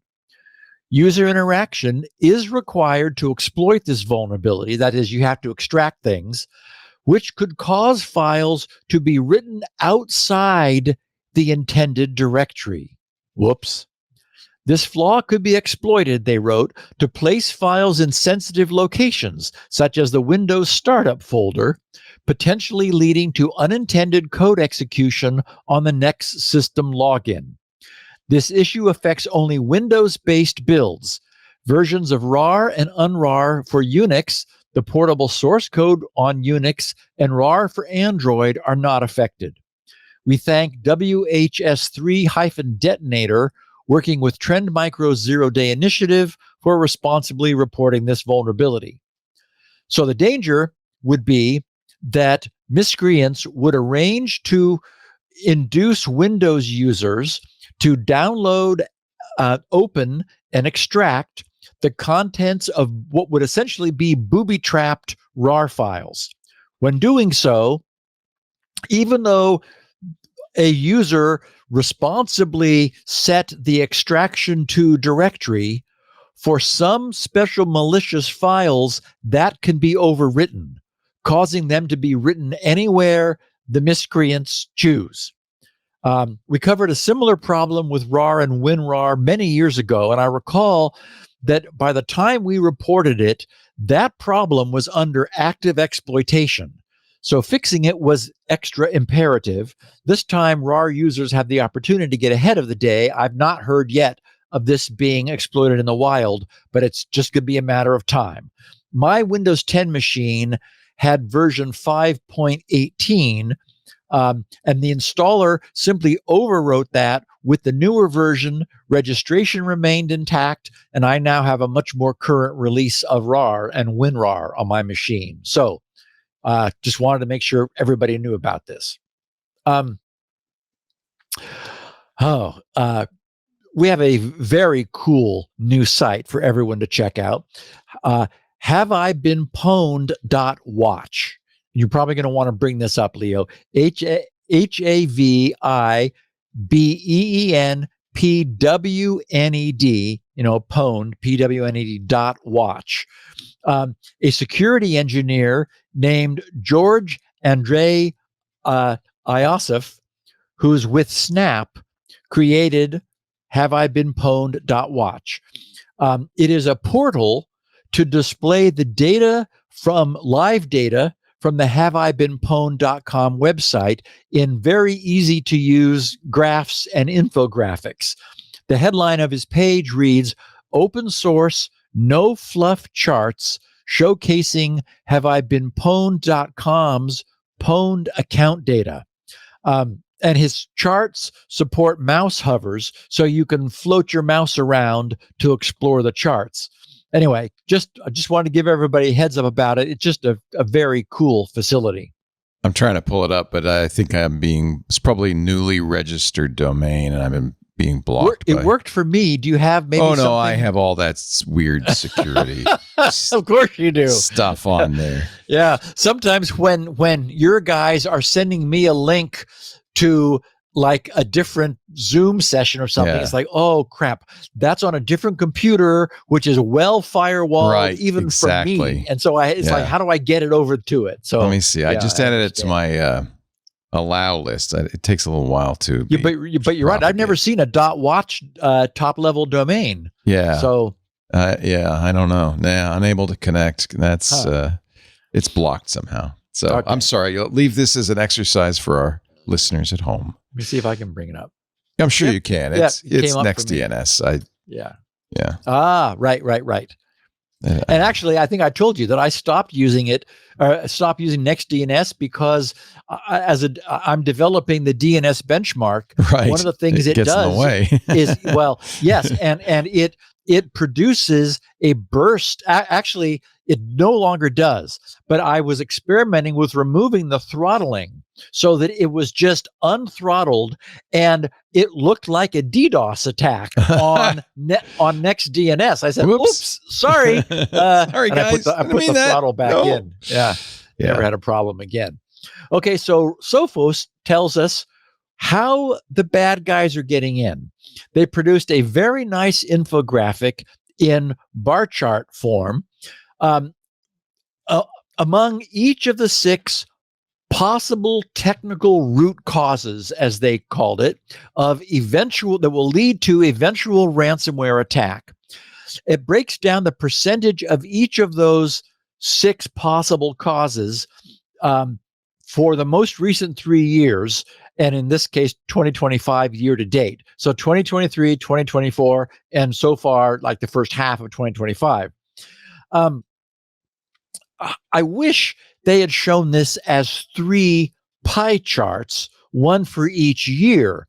Then we could more easily see the relative percentages for the year overall among the 6 different ways of getting in. And then by looking across the pies, we could see how those vary from year to year. But I didn't give it that much thought. Not as much as I did putting this into the show notes, thinking, well, this isn't done right. And I guess I could have done it myself, but no. Anyway, the 6 categories in order of clearly increasing incidents. So from least likely to most often occurring, regardless of the year. So there's no change from year to year. The least often is just a download of a file. Doesn't happen very often, like 1 or 2%. Brute force attacks, around 3 to 6%. Phishing, between 11 and 18%. And that's across the 3 years. Malicious email, from 18 to 23%. Compromised credentials, now we're getting there. That's between 23 and 29%. And finally, the biggie is exploited vulnerabilities. And that's at 32 to 36%. Regardless of the year, one category, that biggest one, exploited vulnerabilities, was responsible for a little over 1/3 of all ransomware attacks. And, can you say Cisco? Compromised credentials, as we saw, took a strong second place. And in fact, for every year, the sum of exploited vulnerabilities and compromised credential percentages accounted for over half of all across all 6 causes. So compromised credentials, exploited vulnerabilities, and not surprisingly, that's what we end up talking about so much and seeing so much in the news. That's the way the guys are getting in. There were slight differences in the percentages from year to year, but no real huge pattern. It's not like anything got better over time. So we don't appear to be doing any better from 2023 than we are through the first half of 2025. And in fact, the reverse is clearly the case. Since these bars represent percentages, we don't see actual numbers. But down in the fine print of Sophos's caption, we see these, the statistical N values for the number of ransomware attacks tracked from which those percentages were taken. For 2023, all of that year, that number is 1,974. For all of 2024, it was 2,974. Oh, big jump. Exactly 1,000 more during 2024 than 2023. But for 2025 year to date, we're already at 3,400. So wow. Twice that probably, right? Yes, yeah. Twice what we had last year. Wow. And hello, Cisco. Anyway, I don't mean You've said that like 12 times in the show today. Are you a little salty about Cisco? I'm a little annoyed. Yeah. This is actually very interesting from Sophos. It's not so much downloaded or even brute force its vulnerabilities. It's a big problem. And we're going to see that acquiring those is the way you win this game, Leo. Yeah, not a surprise. By the way, it was NextDNS. I have been able to go to the Have-I-Been-Pwned.watch site. Nice site. Lots of cool stats. Really cool. Very interesting. I love it that Have-I-Been-Pwned has an API. Yes, isn't that cool? And and are you able to hover your mouse and pick up stats? Yeah. Oh yeah, there. Yeah. Cool. Breaches per year. Yeah. Wow. Pwned accounts per year. Why was 2019 so bad? I wonder. Maybe one or two really big ones, right? We got hit with those credential attack surprises. Yeah. And we were talking about that a lot.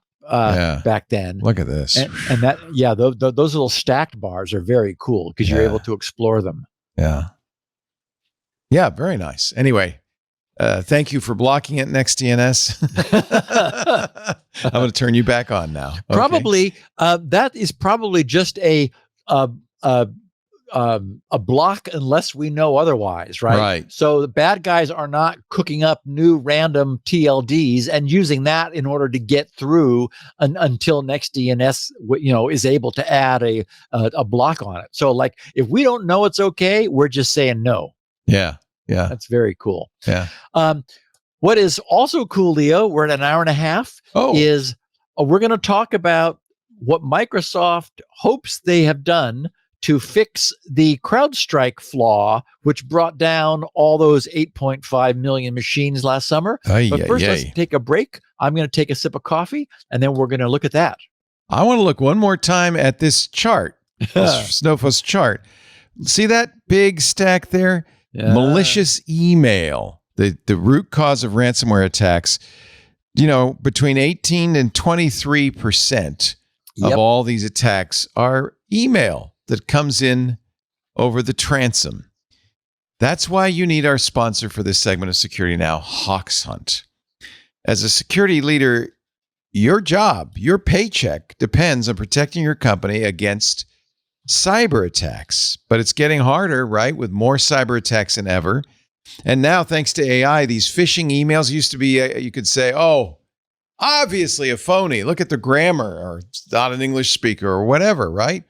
Now they're generating phishing emails with AI and perfect grammar, perfect spelling.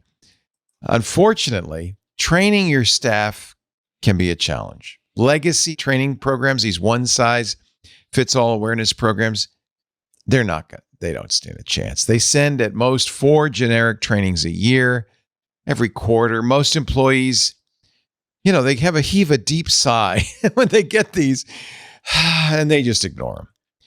And then when somebody actually clicks, they're forced into embarrassing training programs that feel more like punishment. Nobody learns if they're embarrassed and they're feeling punished. That's why more and more organizations are trying HawkHunt, HOXHUNT. It goes beyond security awareness. It actually changes behaviors by gamifying the whole thing. Employees love it. It's fun. HawkHunt rewards good clicks, coaches away the bad clicks. Whenever an employee suspects an email might be a scam, they click a button. HawkHunt will tell them immediately, big flash. It's really cool. It's a game, providing them with that gaming rush, that dopamine rush that incents your team to click, learn, and protect your company. They do it because they love it, because it's fun. As an admin, HawkHunt makes it easy for you to automatically delivering phishing simulations. By the way, not just email. In fact, if you look at this chart again, phishing is a big reason, right? Well, it goes through email. It works on Slack. It works on Teams, using AI to mimic the latest real-world attacks. And I love this. Simulations are personalized to each employee based on department, location, and more. The bad guys are doing it. The simulation's got to do it.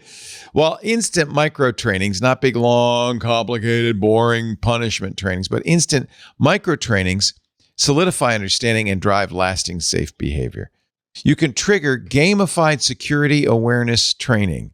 This is, I think, really the secret sauce. They've made it fun. They reward employees who spot the bad guy, who spot the bad clicks with gold stars. And it works. And I'm not surprised it works. They get badges. This boosts the completion rates. This ensures compliance.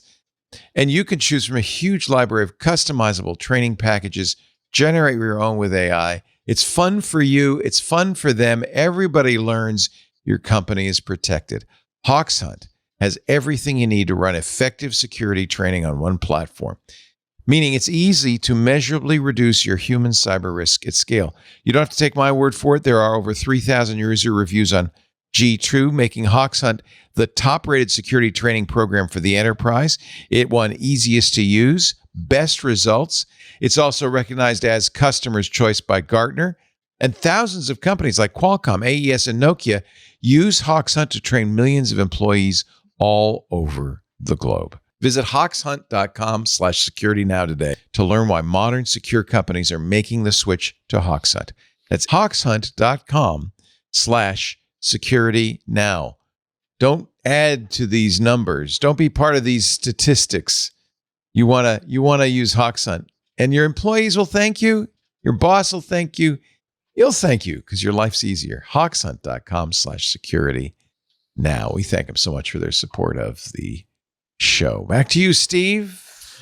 Okay, so we were recently remembering last July's Windows mess, which was triggered by a flaw in CrowdStrike's endpoint security system. Yes. Oh, what a mess that was. It resulted in more than 8.5 million Windows systems crashing hard and staying crashed hard. Although, Leo, we should be sensitive to the fact that this is no longer the official term for such events.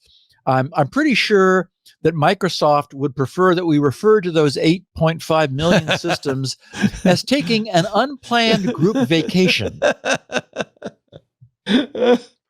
In any event, once those 8.5 million machines returned from vacation and went back to work, Microsoft hosted in September the Windows Endpoint Security Ecosystem Summit, which, if you turn it into initials, would be WESES, WESES.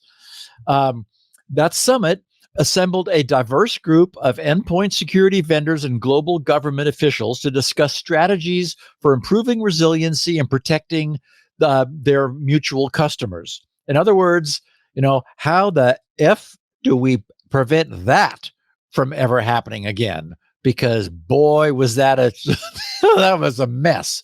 So that brings us to today's news. Microsoft is close to launching a new security platform. Next month, they've said that they will begin privately previewing their new technology that will allow antivirus and security tools to run without kernel access. And as we know, this has been the great challenge for Windows.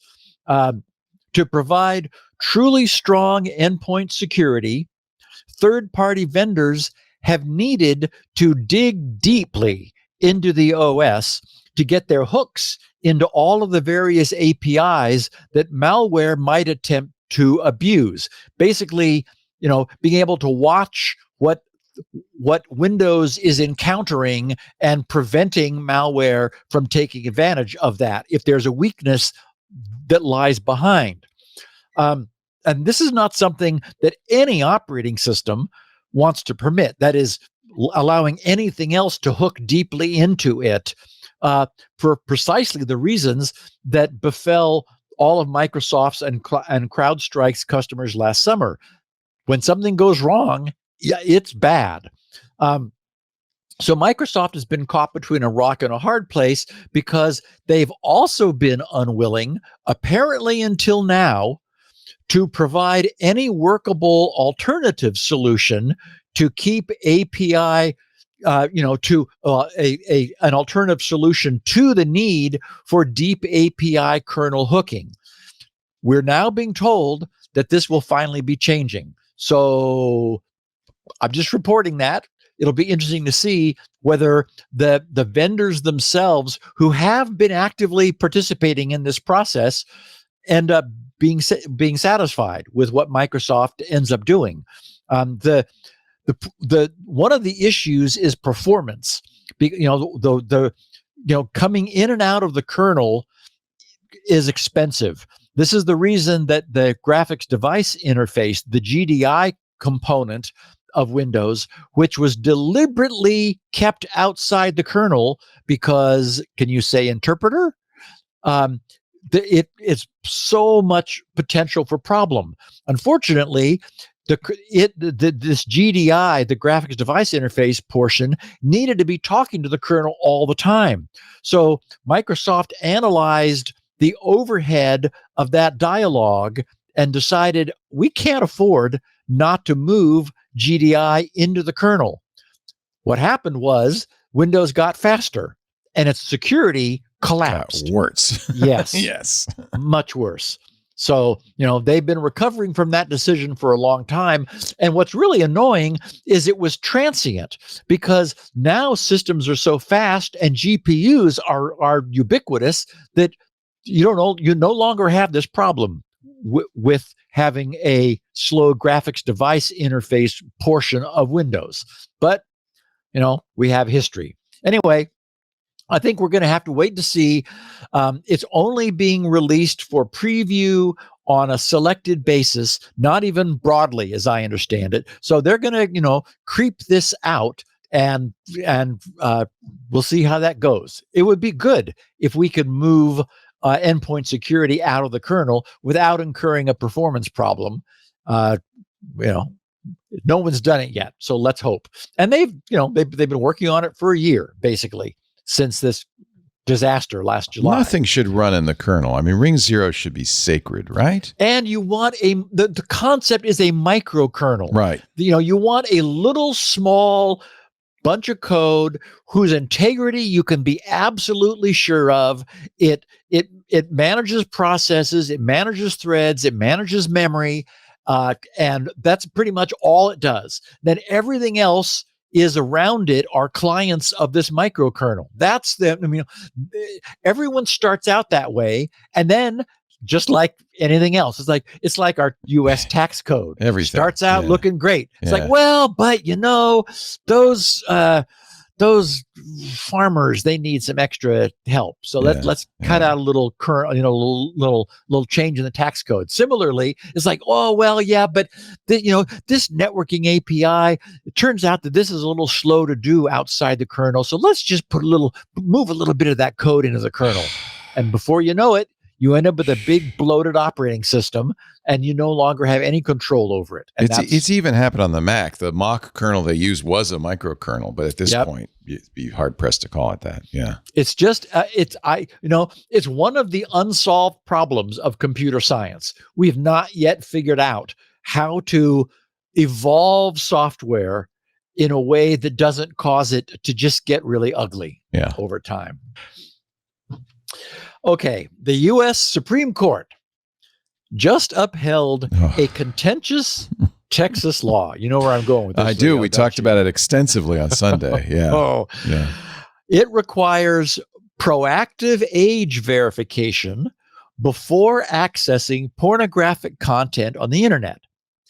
And as I've noted before, this is fundamentally different from mom and dad setting the dates of birth into Johnny's and Sally's phones so that they'll be able to use Facebook. This is mommy and daddy needing to prove their own ages to some of the websites they have every legal right to visit. This is made tricky by the fact that at the moment, we have no technology for providing anonymous age verification. And the challenge of providing unspoofable anonymous age verification remains an unsolved problem. Wired's coverage of this had the headline, U.S. Supreme Court upholds Texas porn ID law. And the subhead is, in a 6-3 decision, the Supreme Court held that age verification for explicit sites is constitutional. In a dissent, Justice Elena Kagan warned it burdens adults and ignores First Amendment precedent. The first 4 paragraphs of Wired's extensive coverage I want to share because you get the gist of everything. They said, if you try to access Pornhub, one of the world's biggest websites, from any of 17 U.S. states, you'll be blocked. Pornhub's parent company, Alo Holdings, has restricted access in response to a slew of laws that says Pornhub itself should be responsible for checking that every visitor is over 18. Now, the United States Supreme Court has made a decision on a key age verification law, which could have ramifications for the entire country and the wider internet as a whole.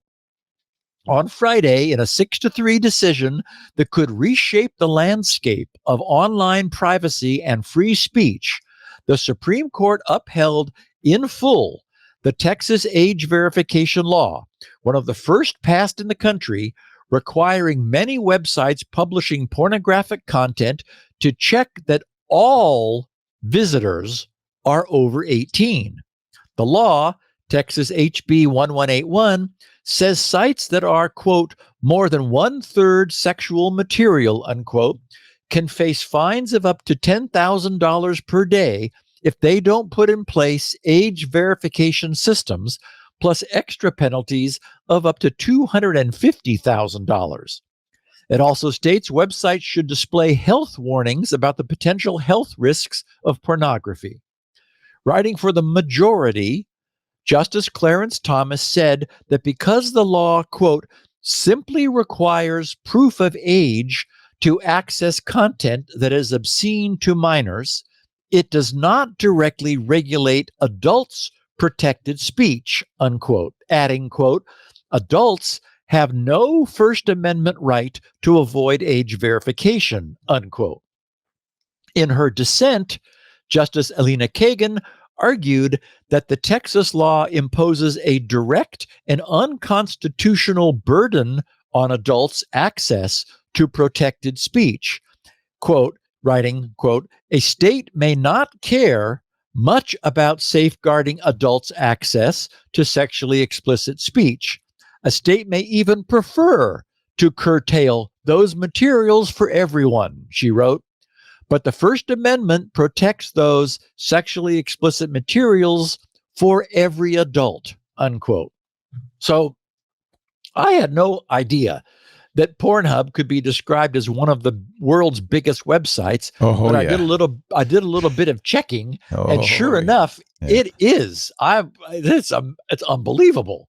So it seemed from a technology standpoint, it seems clear to me that this creates a market in the short term for VPN services, which provide for virtual internet relocation.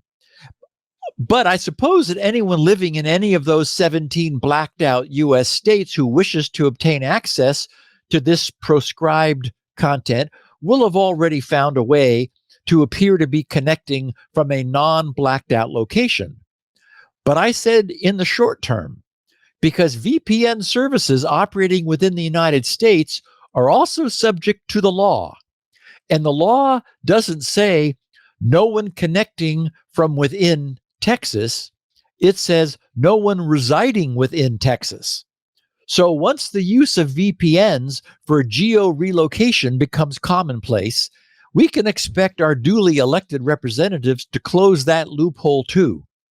So this is going to be interesting to watch, and it's another intractable mess we've gotten ourselves into where the cyber world collides with the physical world. Yeah, I mean, no one would contest that, grocery store owners should be able to age check kids buying adult material on the newsstand. That's not a problem. This, though, has a much larger impact because age verification is inherently a privacy violation. And furthermore, the definition of what is adult material is very flexible. And it's not hard to imagine at some point Texas or some other states' legislators saying LGBTQ content is adult, or content about contraception, or even, content that is So unfriendly to the administration. Increasing the breadth of the ban. Yeah. Well, and I've made the point that in the physical world, a 14-year-old trying to sneak into a strip club is going to be stopped at the door by the bouncer, right? Because they're obviously 14. Exactly. Right. But they don't check your ID at every person. Right. But on the internet, no one knows how old you are. Exactly. It's a very, very bad precedent. It really undermines the First Amendment, I think. And it is an intractable mess. And I mean, coming from a technology standpoint, I can solve the problem of mom and dad wanting Johnny and Sally. I love your solution to have their phones identify their age. Yeah, that's not a problem. Right. But dad or mom needs to prove that they are of age if they want to access this now prescribed content. And we've also made the point too that if a 14-year-old they can wants to get around, I mean, that's just not going to block anybody who's determined. No, I mean, were I 14 years old, I'd be having a lot of fun selling access to my peers. I think it's probably a laudable goal to try to restrict access to that kind of content. Yes. I mean, kids. I don't think that's a bad thing, but having a yes, I'm 18 button, that does nothing. Right. I mean, we know that does nothing. It's like, look, the handle on the door is unlocked. Every website that sells liquor, every whiskey site we go to on Wednesdays has that age verification thing on there. That's nonsense. But I wouldn't want to have to present ID before I could go to a liquor site. That's a very different thing. Entirely. And that is the problem, is that, I'm sure that a lot of people who do want to visit Pornhub do not want to identify themselves. No, I wonder why. Because of this interest that they You don't have. want to give your government-issued ID to Pornhub or Jack Daniels. Either way, it's a bad idea. Yes. Yeah. All right. I'll shut up. A few other bits. Hikvision is another controversial Chinese company. We've talked about them in the past. I remember at one point, Leo, years ago, when they were like in the doghouse, you brought up a picture of their website that had like cameras up in the sky, and it was quite spooky. So they manufacture security cameras, and the Canadian government has just ordered them to close their Canadian operations. Wow. Basically kicking Hikvision out of Canada. Interesting. Wow. The Canadian official said that the company's business is an active threat to Canada's national security and banned government agencies from purchasing new Hikvision products, even using stores outside of Canada. And as we know, when we covered this previously, the U.S. sanctioned Hikvision for aiding the Chinese government's surveillance of the Uyghur minority in Western China. So, there again, another instance of this growing divide that unfortunately that we are seeing. Meanwhile, Berlin, Germany's data protection agency is seeking to ban DeekSeek throughout Germany over what they're claiming is DeekSeek's illegal transfer of user data to China. Germany's data protection agency has reported both apps to the Apple and Google app stores for GDPR violations. In other words, get them out of the store. According to CNBC, this initial action in Germany may lead to a European Union-wide ban on DeekSeek. So Germany first, maybe all of the EU. And I do regard all this as unfortunate, but I guess inevitable. Early last month, Russian ISPs I love the word throttling in this reporting. ISPs began throttling traffic from Cloudflare to their customers. Okay. And as we've talked about recently, what a massive percentage of the internet is now being hosted by Cloudflare.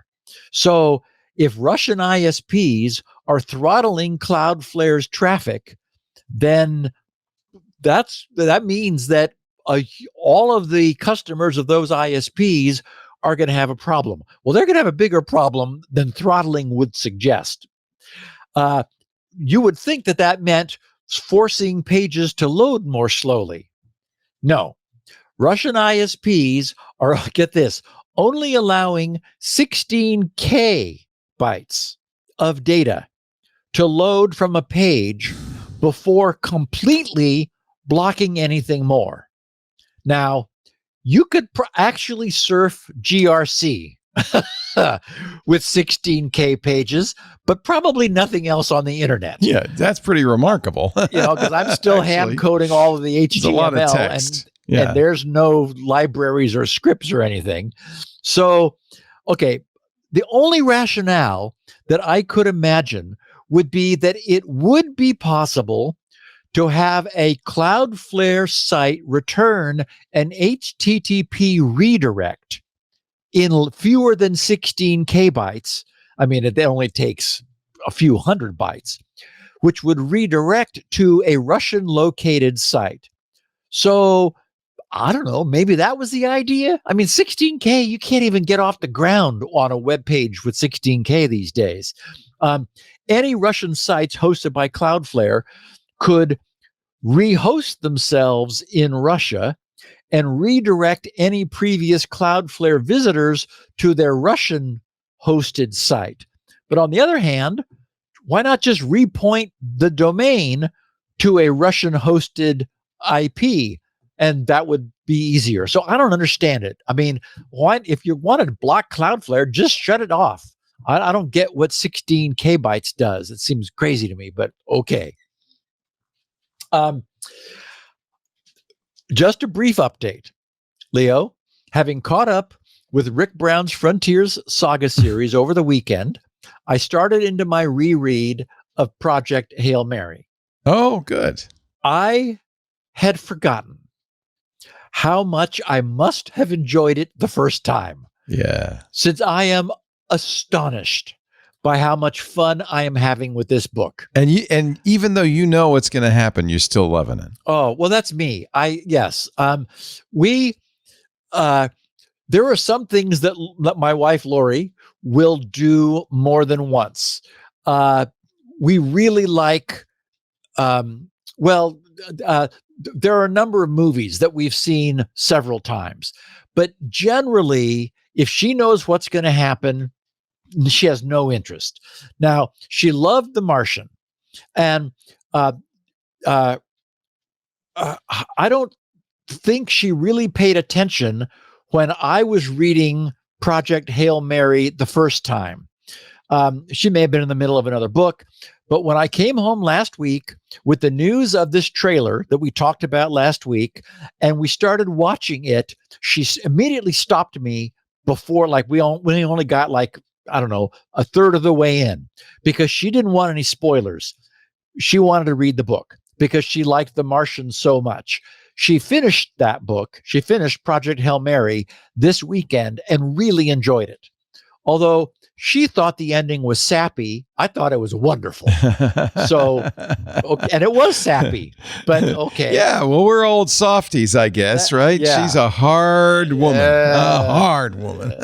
Anyway, so for what it's worth, for anyone listening to as geeky a podcast as this, who obtains pleasure from reading or listening to books, you will likely love Andy Weir's writing. You know, his science and his humor. He's great. I missed reading Andy's second book, Artemis, when it was released 8 years ago in 2017. I must have been deep into some other series at the time, but I'm not now. So once I finish my reread of Project Hail Mary, I plan to follow that with Artemis. It's not as good. And that's okay. I don't need it to be as good. I've interviewed him, as you know, every time he comes. I think 3 times now, because I did interview him for Artemis as well. Oh, okay. And Artemis was his plan. He had some really interesting ideas. It was his plan to create a new series, and it has a great protagonist. It's a moon colony. It's kind of interesting. I'd be very curious what you think of it. It's not, the problem was he started with The Martian, And everybody was expecting it's another like Martian. a high bar. Yeah. Right. And it wasn't another Martian. And Project Hail Mary is much more in the Martian vein of, sciencing the crap out of it. Oh my God. It's funny too, because I mean, I love physics and I love the science. And there have been several points because I use continuous scroll on my Kindle. Right. And so there have been points where I've like gone, and Lori's and like Lori's sitting next to me. She says, "What?" And I said, "Oh, I know what the next page is going to have on it." I mean, because I'm following all of the science, and I'm surprised. I said to Lori, I said, I'm very surprised that he is this good with the science. He really is, isn't he? Yeah. But I think he has lots of advisors. Oh, maybe. I mean, he gets it really right. I mean, it's astonishing. Anyway, I don't want to give any of it away, but I just wanted to say again to our listeners, what's wrong with you? What's wrong with you? The only thing that I could see that's wrong is that it's not free. Free is a lot easier than asking anyone to pay, $7.50 or whatever it is on Kindle. Apparently I can't wait till the movie. The movie, but I wonder. I'm dying to know how they're going to do this because all of this is in his head. We're listening to his thoughts. So the only way I can think they're going to do this is that we're just going to hear his inner dialogue, throughout the entire movie, because I'm a quarter of the way in, I think now, and it's mostly inner dialogue. We have to be hearing his voice telling us what he's thinking. Here, Andy Weir was on Triangulation 428 talking about Project Hail Mary. That was in 2021. We had him on after The Martian in 2014, which is pretty wild. I didn't realize there'd been such a big spread. And I feel like we also interviewed him on the new Screensavers, and there's another one for Artemis. Triangulation 322, which is in 2017. So yes, I've spent a lot of time with Andy Weir. Love the guy. And apparently there were plans for an Artemis movie which fell through. Yeah, maybe because that it just didn't do as well as it was expected to. I mean, after you do The Martian, you pretty hard. You get the rights grabbed before you even go to print on. Well, and that's what happened. I remember him telling us with Project Hail Mary, he knew that Lord and Miller were going to direct it, and that Ryan Gosling was going to star in it even before it was published. Yeah, I mean he already knew all of that. So. I don't know what happened to Artemis. I think it's actually quite a good book. If it hadn't come on the heels of The Martian to be compared by, yes, because it's such a different kind of book. But I love his protagonist. I think it's a great story. It's about the moon colony, and I think you'll like the science in it. There's some good science in it. Cool. Yeah. Well, I will let everybody know what I think. Let's let everybody know what we think about this final sponsor. Our last ad for the show and today. Then we're going to look at going on the offensive, what it's going to take for the U.S. to get nasty. This episode of Security Now brought to you by, I've got it right here, thanks to Canary. If you are in the business of protecting your company's security, you have probably very strong defenses, right? Surrounding you, perimeter defenses. Yep. But how would you know if somebody got through them? Because, once these wily hackers get in, they are good at covering their tracks. They delete logs. They're very careful not to set off any tripwires. Everybody agrees that detection is as important as prevention. Of course. Even if somebody gets in, they can't, they usually, in fact, on average, companies don't know they've been breached for 91 days. Why? Because the guys don't set off the ransomware that day. They spend some time. This is the latest thing, right? They exfiltrate customer information, private emails. They blackmail you. They say, hey, we have all this stuff. Then they set off the time bomb. And meanwhile, they've had 3 months to wander around, look for all the places you might be backing stuff up. It's a nightmare. That's why you need the Things to Canary. It's a honeypot that can be deployed in minutes. Traditional honeypots are very tricky to write and maintain, but Thinkst Canaries, they've done it all. The folks at Thinkst are experts in this. They teach penetration to governments and companies. They've been doing this for years. They took everything they've learned and they've created a honeypot that is irresistible to hackers. Let me show you this is the console. I have a Thinkst Canary right next to me right now, and I'll show you how easy it is to configure. Right now, it's posing as a Windows Server 2019 Office file share. That's a pretty good thing to pose as. A hacker sees that share and is going to go, gee, that sounds like something I should be looking at. Of course, he's going to look at the MAC address, say, well, let's see if this is, oh no, that's a Microsoft MAC address. He's going to look at everything. He's going to realize, no, RDP's turned on here. This is good news. It isn't, though. It's a honeypot. The minute he attacks it, I'm going to get an alert, email, SMS, Slack, webhooks, syslog, whatever you want. Look at all the things it can be. It can be an IIS server, an XP desktop file share. That's just too obvious. That's too vulnerable. Although I bet there's a few of those around. It could be a server. It could be Linux. It could be Mac OS server. It could be, hey, maybe we should make it a Cisco router, Steve. What do you think? Bad guys love that. Thing is, it's going to look in every respect. See, the MAC prefix is going to be from Cisco systems. If there's a login screen, it's going to look exactly like a Cisco router in every respect. But when the bad guy hits it, you're going to know. If someone's asking, I didn't show you the lore files.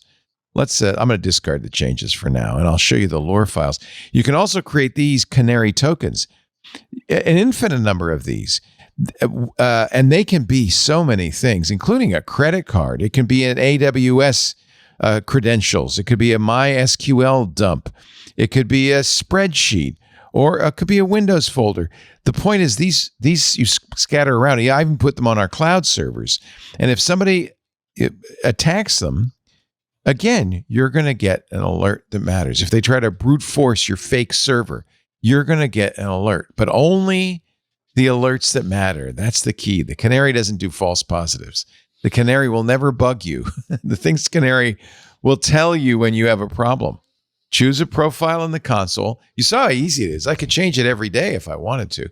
Register it for monitoring and notifications, and then you just sit back. You relax. Attackers who've breached your network or malicious insiders, any adversary in your network will let himself known because they cannot resist accessing your Thinkst Canary or those tripwires, those tokens you've spread around. Visit canary.tools/twit. $7,500 a year for 5 Thinkst Canaries. You get your own hosted console. You get upgrades. You get support. You get maintenance. And if you use the code TWIT in the How Did You Hear About Us box, you'll also get 10% off the price. And not just for that first year, but for life. You can always return your Thinkst Canary with their 2-month money-back guarantee for a full refund. 2 months, 60 days, plenty of time. However, I should point out during the 8 years that Thinkst has been advertising with us, their refund guarantee has never, not once, been claimed, because once you have a Thinkst Canary in your network, you're never going to want to give it up. Visit canary.tools/twit. Enter the code TWIT in the How Did You Hear About Us box. You know, everybody always says security is about layers, and you might have the outer layer, but who do you have protecting you against breaches? You need your Thinkst Canary. Canary.tools/twit. Offer code TWIT in the How Did You Hear About Us box for 10% off for life. Thank you, Thinkst, for the Thinkst Canary. All right, Steve Arino, on we go. So this podcast has often wondered what's going on with the United States cyber war posture. You know, we're endlessly covering China's intrusions into U.S. networks and all the trouble that causes for us here in the States. We recently looked at the concerns over the discovery of undocumented radios turning up in Chinese-made power inverters used in wind and solar energy production. Chinese-made security cameras are being increasingly banned from sensitive locations. We talked about Hikvision just now. You know, and we're worried about the ubiquitous presence of DJI drones being used on military bases and other sensitive areas. What I wonder is whether similarly cyber-aware Chinese citizens located in China, especially, our counterparts, are covering the same sorts of stories about intrusions, plotting, and planning being made by the U.S. Because we're here in the U.S., we don't have the same visibility into U.S. operations in China as we do into China's operations in the U.S. So I've often wondered whether the U.S. is giving as well as it's getting. Are things balanced? Is China worrying about us as much as we're worrying about them? And I just want to say, before we go any further, I always want to be very clear that this entire subject area, and I've alluded to this from time to time, always makes me feel a bit queasy. I know we have Chinese listeners, and there are very few things in this life that feel more unjust to me than racism.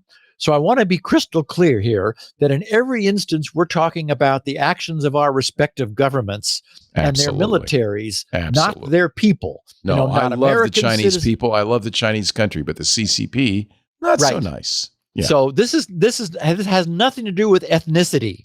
Although democracies elect their leaders, those leaders don't always do what many of those they lead wish they would. So, we fill out our ballots and hope for the best. So I ran across a fascinating document, which was prepared by Winona DeSombre-Bernson, a former security engineer at Google's, that's the name, Leo, TAG, the Threat Analysis Group. TAG, Google's TAG group. TAG, you're it. She's the founder of the Offensive Security Conference, District Con, held in Washington, D.C., and she has organized policy content at DEF CON and authored multiple pieces of offensive cyber capability proliferation. She's a fellow at the Atlantic Council, a Washington, D.C.-based policy think tank, and in that capacity, she interviewed a sobering list of people whom she lists at the end of her piece. In many cases, she's only able to use their approximate titles because of the sensitive nature of their positions within the U.S. government or military. She titled her piece Crash, well, it would be Crash and Burn, but she put after crash, she had in parens exploit and burn, securing the offensive cyber supply chain to counter China in cyberspace. So she's taking a clearly U.S.-centric, how do we give as well as we get stance. And note that her use of the term offensive cyber supply chain, in other words, how can the United States reliably obtain the tools, meaning the exploits, we need to attack others? The PDF of this report is 44 pages, and I placed a link to that PDF in the show notes for anyone who wishes to dig deeper. I'm certainly not going to go through all of that, but it's beautifully organized for the harried policy pusher. It makes all of its points quickly, then backs them up with data and specifics. So I only need to share the beginning of this well-organized, lengthy, in-depth, and detailed report, since it contains a ton of very interesting insights and specifics that we've never covered on this podcast before, because we didn't have the results of these interviews which she has made. So the report begins by posing a question as its thesis. She writes, if the United States wants to increasingly use offensive cyber operations internationally, does it have the supply chain and acquisition capabilities to back it up, especially if its adversary is the People's Republic of China? She writes, strategic competition between the United States and China has long played out in cyberspace, where offensive cyber capabilities like zero-day vulnerabilities are a strategic resource. Since 2016, China has been turning the zero-day marketplace in East Asia into a funnel of offensive cyber capabilities for its military and intelligence services, both to ensure it can break into the most secure Western technologies and to deny the United States from obtaining similar capabilities from the region. If the United States wishes to compete in cyberspace, it must compete against China to secure its offensive cyber supply chain. This report is the first to conduct a comparative study within the international offensive cyber supply chain, comparing the United States' fragmented, risk-averse acquisition model with China's outsourced and funnel-like approach. Our key findings are, we have some bullet points. First, zero-day exploitation is becoming more difficult, opaque, and expensive, leading to feast or famine contract cycles. And I'll get to explaining that in a minute. Middlemen with prior government connections further drive up costs and create inefficiency in the US and Five Eyes market, while eroding trust between buyers and sellers. China's domestic cyber pipeline dwarfs that of the United States. China is also increasingly moving to recruit from the Middle East and East Asia. The United States relies on international talent for its zero-day capabilities, and its domestic talent investment is sparse, focused on defense rather than offense. The U.S. acquisition process favors large prime contractors and prioritize extremely high levels of accuracy, trust, and stealth, which can create market inefficiencies and overly index on high-cost, exquisite zero-day exploit procurements. China's acquisition processes use decentralized contracting methods. The Chinese Communist Party outsources operations, shortens contract cycles, and prolongs the life of an exploit through additional resourcing and end-day usage, meaning not just zero-day. U.S. cybersecurity goals, coupled with big tech market dominance, are strategic counterweights to the U.S. offensive cyber capability program, demonstrating a strategic trade-off between economic prosperity and national security. China's offensive cyber industry is already heavily integrated with artificial intelligence institutions, and China's private sector has been proactively using AI for cyber operations. And finally, given the opaque international market for zero-day exploits, preference among government customers for full exploit chains leveraging multiple exploit primitives, and the increase in bug collisions, governments can almost never be sure they truly have a unique capability.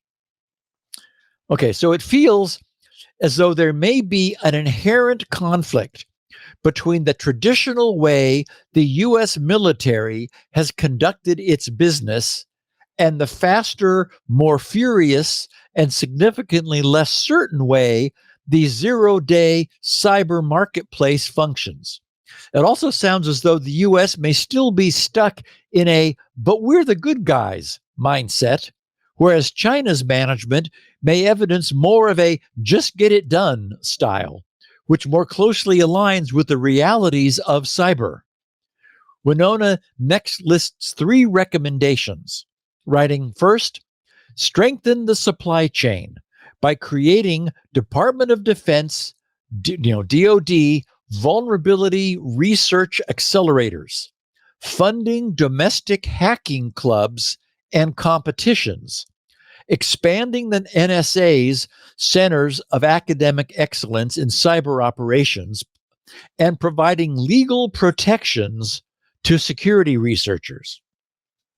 Second, improve acquisition processes by establishing a government-sponsored vulnerability broker in a federally funded research and development center to decentralize and simplify exploit purchases while increasing cyber capability budgets and expanding research on automated exploit chain generation. And third, adjust policy frameworks to consider counterintelligence strategies in the zero-day marketplace, burning capabilities of malicious actors while recruiting willing, responsible actors into a more formal pipeline, funding end-day research through U.S. Cyber Command where appropriate, and leveraging alliances to counter China's growing cyber dominance. That all appears to amount to, quote, we need to be getting serious right now about zero-day exploit acquisition. That's where all the action is and where it's going to be in the future. And we're going to be in trouble if we don't rearrange our operations and priorities right away. She concludes, without meaningful reforms, the United States risks ceding China whatever strategic advantage it has left in cyberspace. By fostering a more deliberate offensive cyber supply chain and adjusting acquisition strategies, the U.S. can retain a steady supply of offensive cyber capabilities to maintain its edge in the digital battlefield. Okay, so it's unclear to me where the assumption comes from that the U.S. currently has any edge at all in the digital battlefield. We don't know what we don't know. But I wonder if this isn't just a bit of soft pedaling so as not to ruffle too many higher up feathers who are reading this policy piece. Her report then provides a pair of pull quotes to set the stage for a bit more background. The first quote is from Alexei Bolazel, incumbent special assistant to the president and National Security Council senior director for cyber. Alexei says, quote, America has incredible offensive cyber power. We need to stop being afraid to use it. I dearly hope that America has incredible offensive cyber power and that the only reason we haven't seen more evidence of it is that we've been afraid to use it. That suggests that it might be available if and when needed. Jeremy Fleming, former GCHQ director, is quoted saying, geopolitical conflicts are increasingly shifting to cyberspace, including tensions between the US and China. Technology is therefore no longer just an area for opportunity, but also a battlefield for control, values, and influence, unquote. Okay, so here's the background Winona provides to preface her more detailed analysis that follows, which I'm not going to share, but the background has got some good stuff in it. She says, China and the United States are engaged in strategic competition in cyberspace. While cyber operations are often an overlooked area of geopolitical power, both countries' militaries, intelligence communities, and law enforcement agencies conduct cyber operations.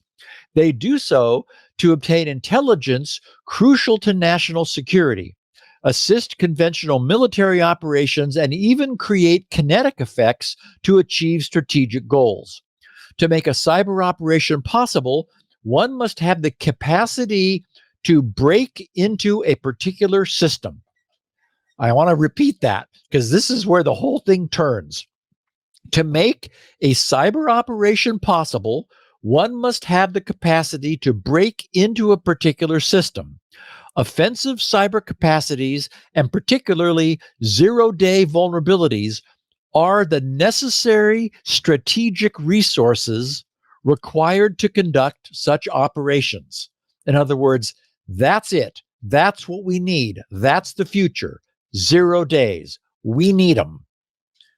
She writes, the United States clearly wishes to further leverage its cyber prowess in the international arena, particularly against the People's Republic of China. Doing so would help the United States protect its vital national security and economic interests, international partnerships, and norms. However, to operationalize a cyber power strategy, the United States must acquire enough high-end capabilities to ensure it can achieve such strategic goals.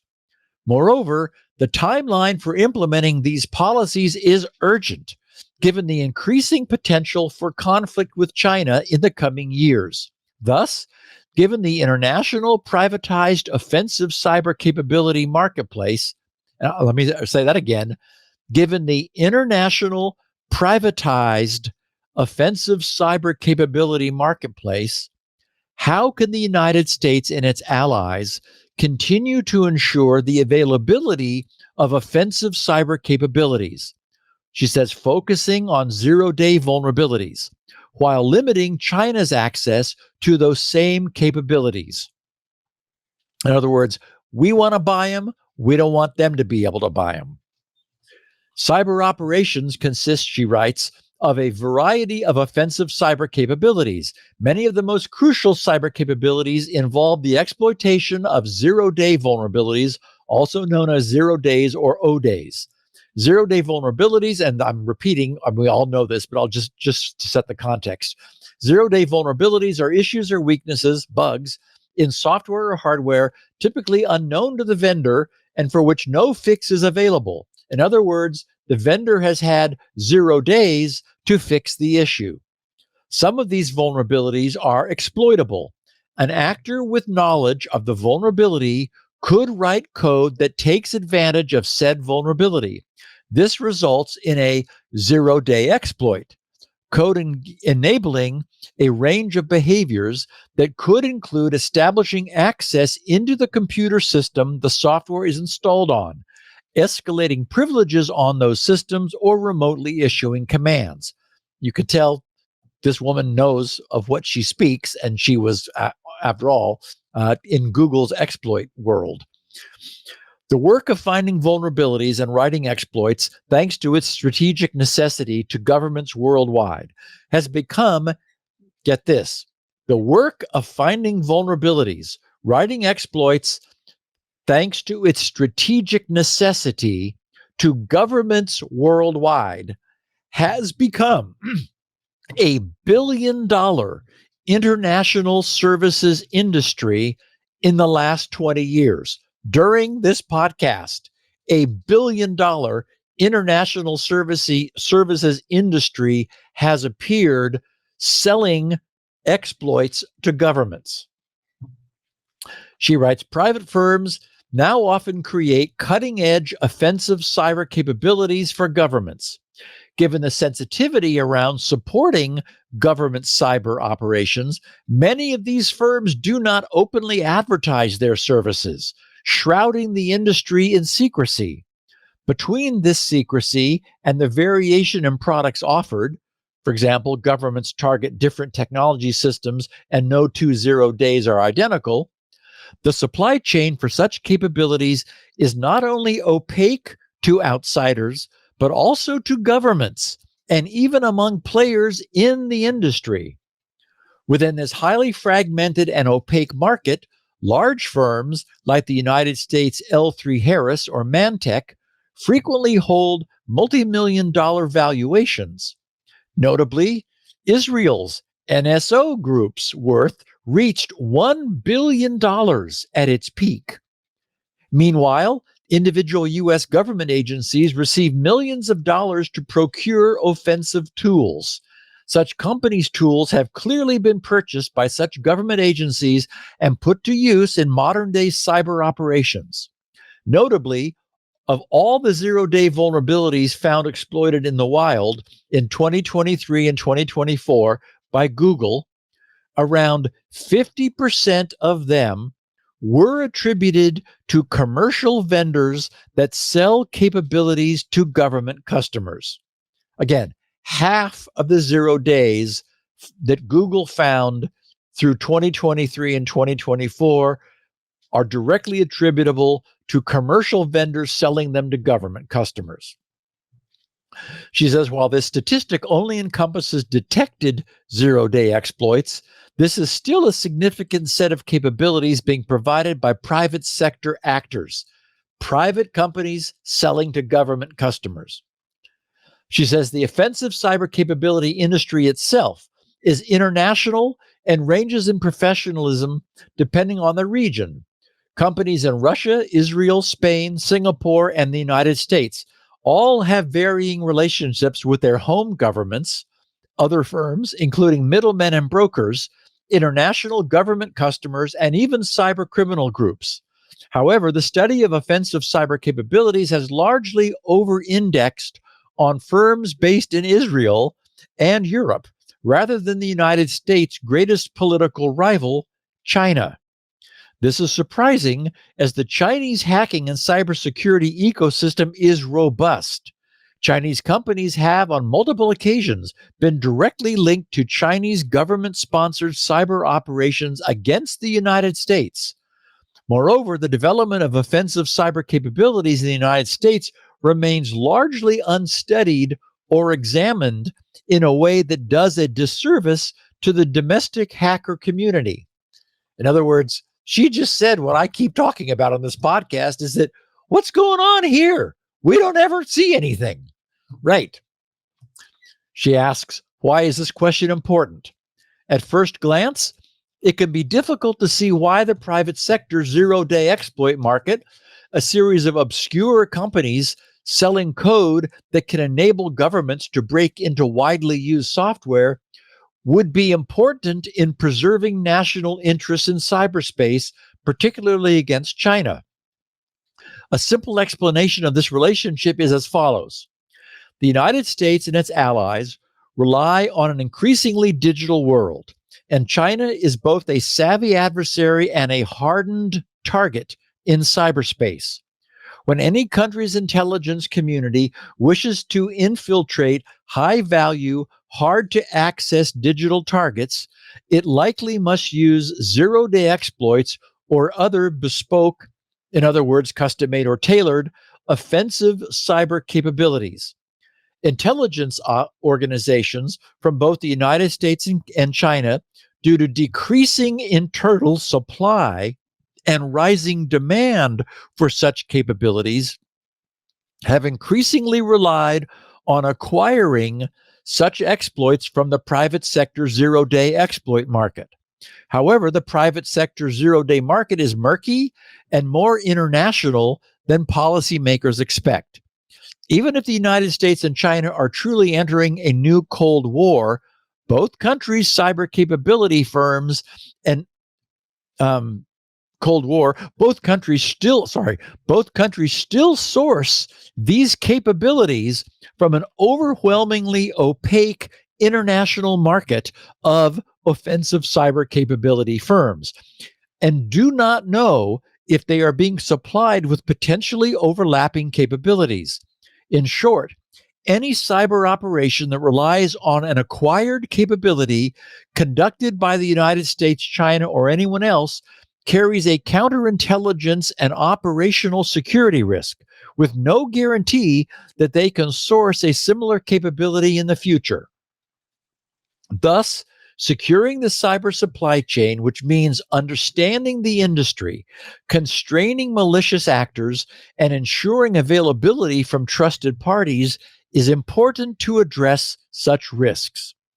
While former President Joe Biden's administration sought to constrain private sector actors with additional regulation and placing bad actors on the enemies list, these policies were framed around human rights concerns, largely out of Europe and Israel.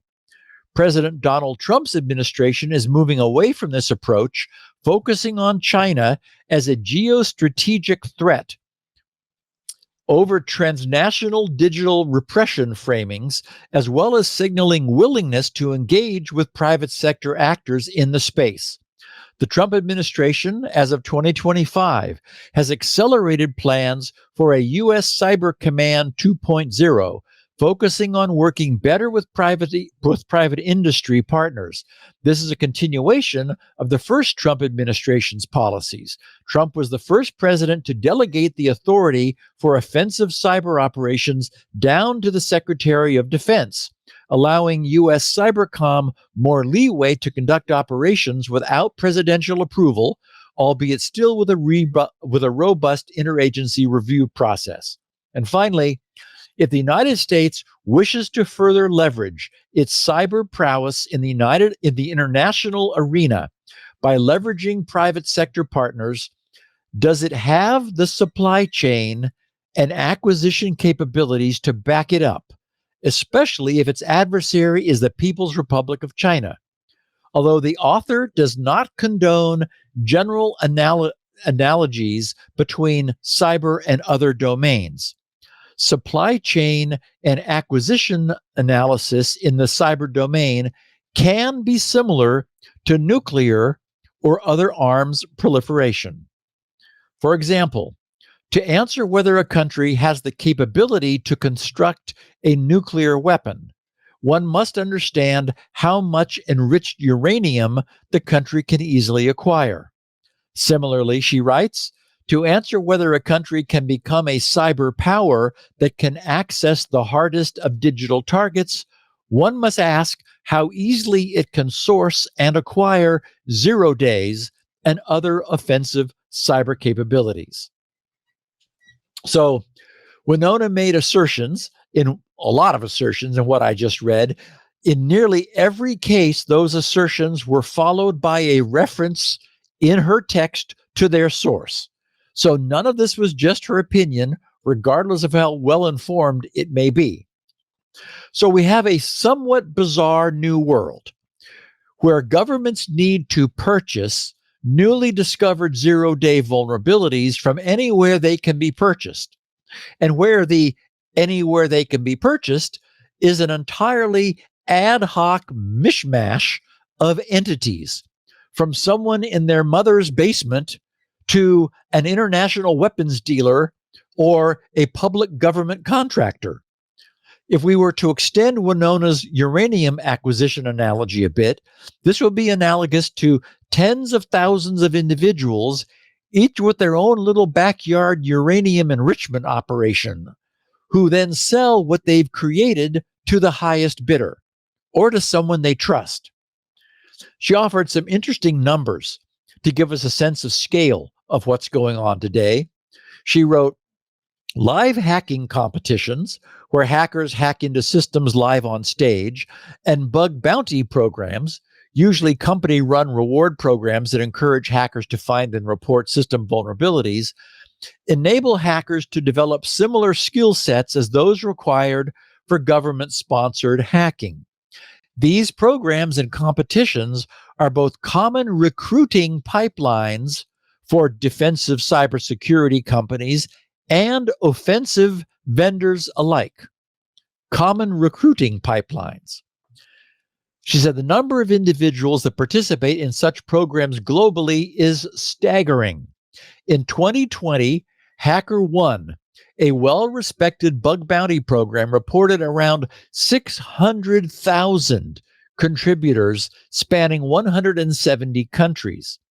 A 2024 survey of BugCrowd, one of the largest bug bounty and vulnerability disclosure companies on the internet, revealed most of BugCrowd's over 200,000 hackers hailed from India, Egypt, Nigeria, Pakistan, Nepal, Vietnam, Australia, and the United States. 78% of them are self-taught. 78% are self-taught. And 58% of them were under 25 years old. While not all of these individuals possess the skills to find 0-day vulnerabilities and write code to exploit them, multiple security experts interviewed estimated that there are likely thousands of international individuals able to do so, with numbers in the low hundreds that can be trained to do so well. Okay, so we have an informal community of hackers who are potentially able to make a bunch of money. But as the saying goes, don't quit your day job. Winona provides some interesting background to that, writing, while selling offensive cyber capabilities, and particularly 0-day vulnerabilities to governments, is a lucrative profession, it's a risky industry. Creating a zero-day exploit to leverage against a widely used technology product may require between 6 and 18 months of full-time engineering and research work.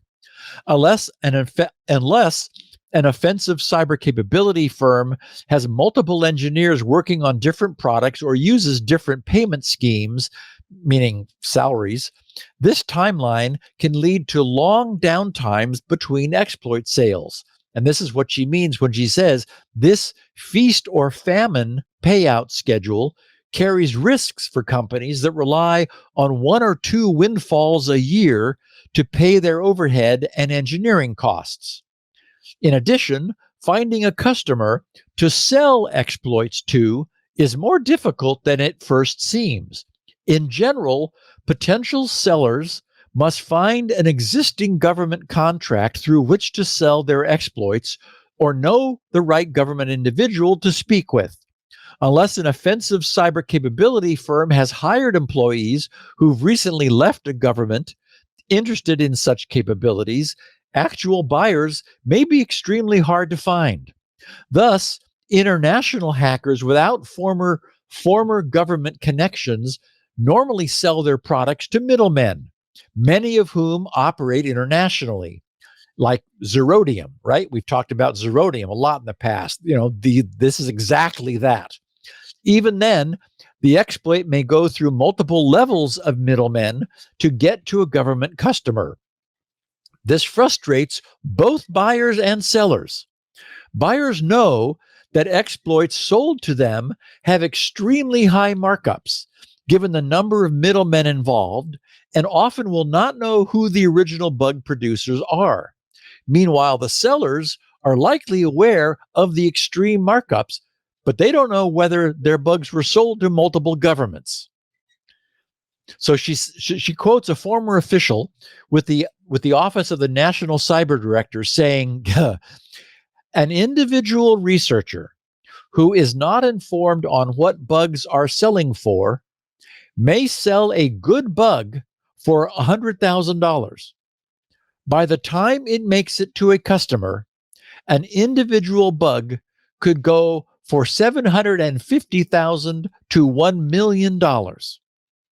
And this is the National Cyber Director saying this, and a senior DoD official working on offensive cybersecurity research programs, who thus knows exactly what he's talking about, says, quote, the system by which zero-day vulnerabilities are acquired is horrendously inefficient and broken. Okay, so we learn that there's a system of middlemen who are not contributing anything meaningful beyond their connections and contacts within government. And they almost certainly owe their loyalty only to the dollar, not to any nation. Nothing prevents them from double dipping.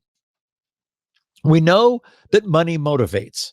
So if a program existed to cut out the middlemen, to protect hackers legally, and to allow governments to purchase those vulnerabilities directly, hackers could be making 10 times the money and have 10 times the motivation. They would also have the assurance that their work would only go to help the country they wish to help, and not their country's enemies.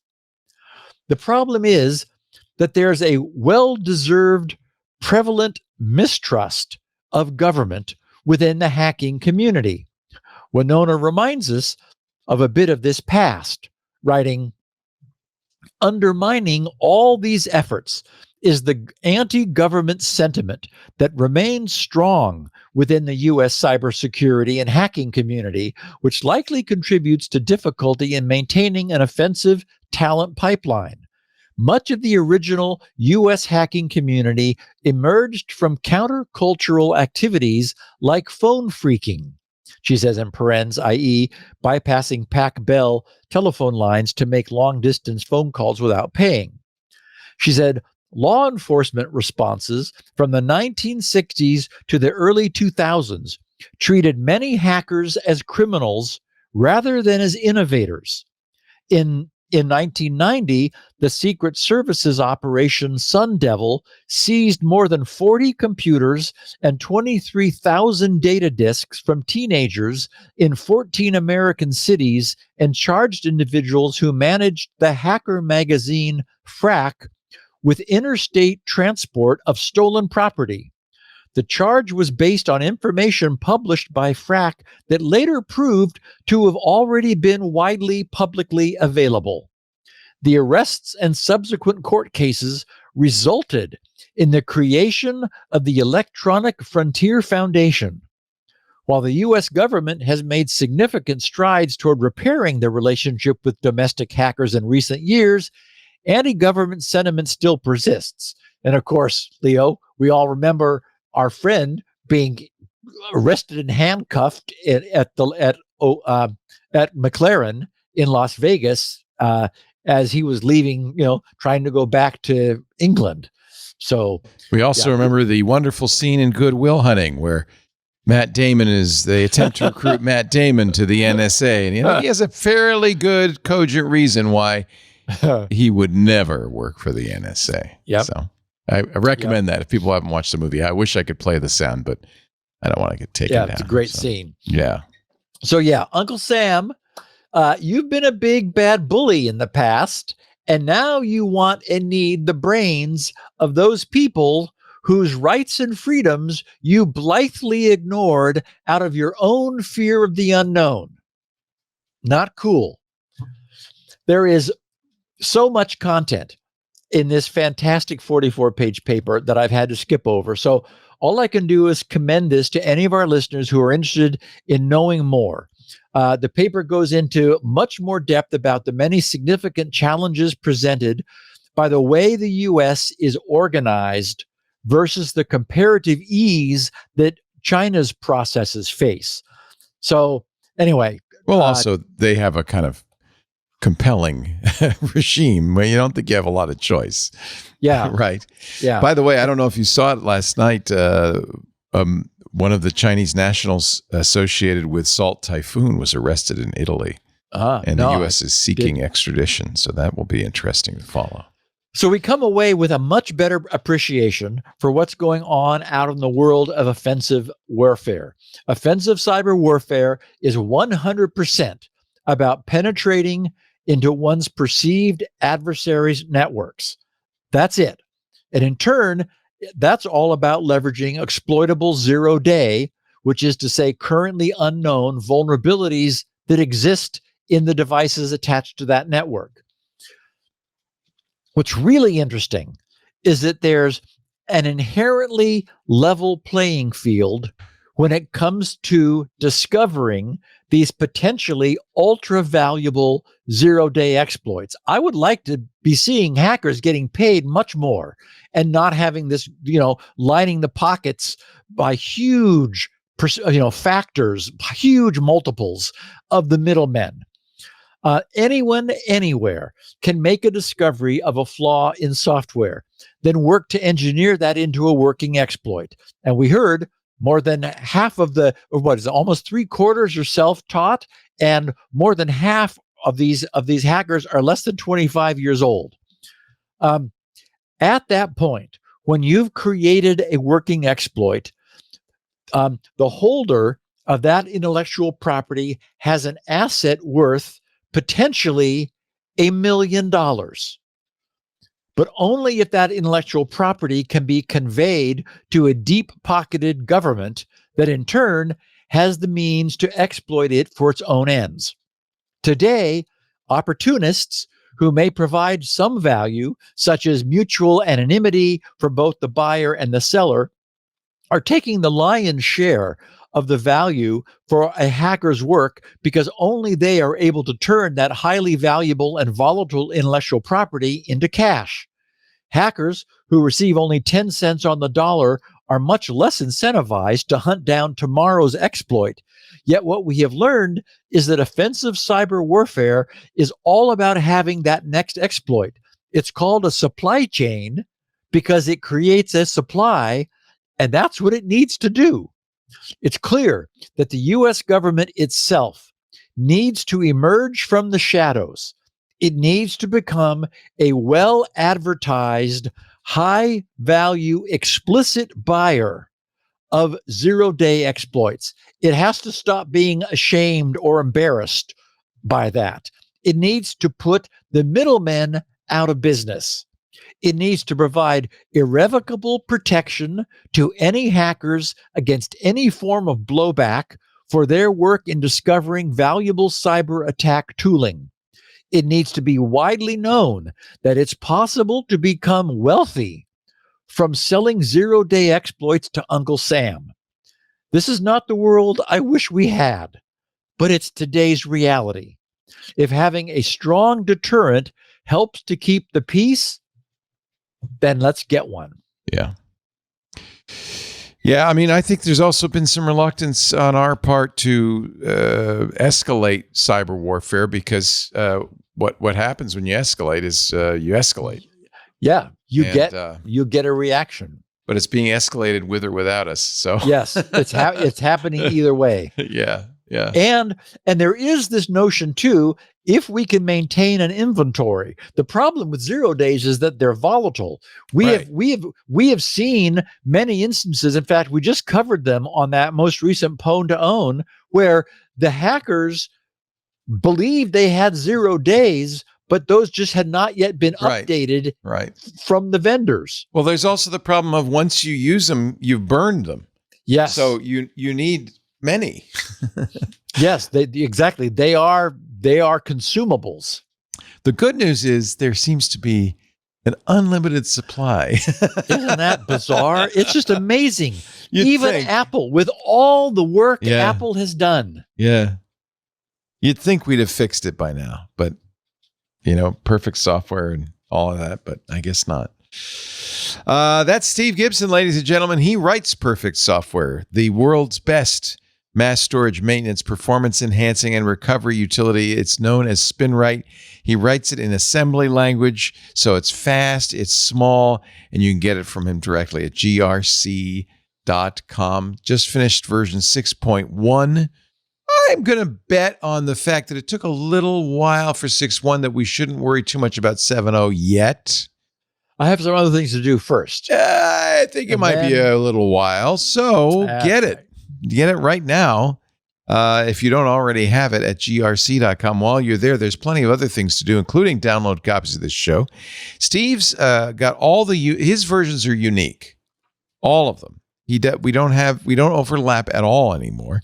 He has a 16 kilobit audio version, which is a little scratchy, but has the virtue of being small. He has a 64 kilobit audio version, which is a little bit bigger, but sounds pretty much perfect.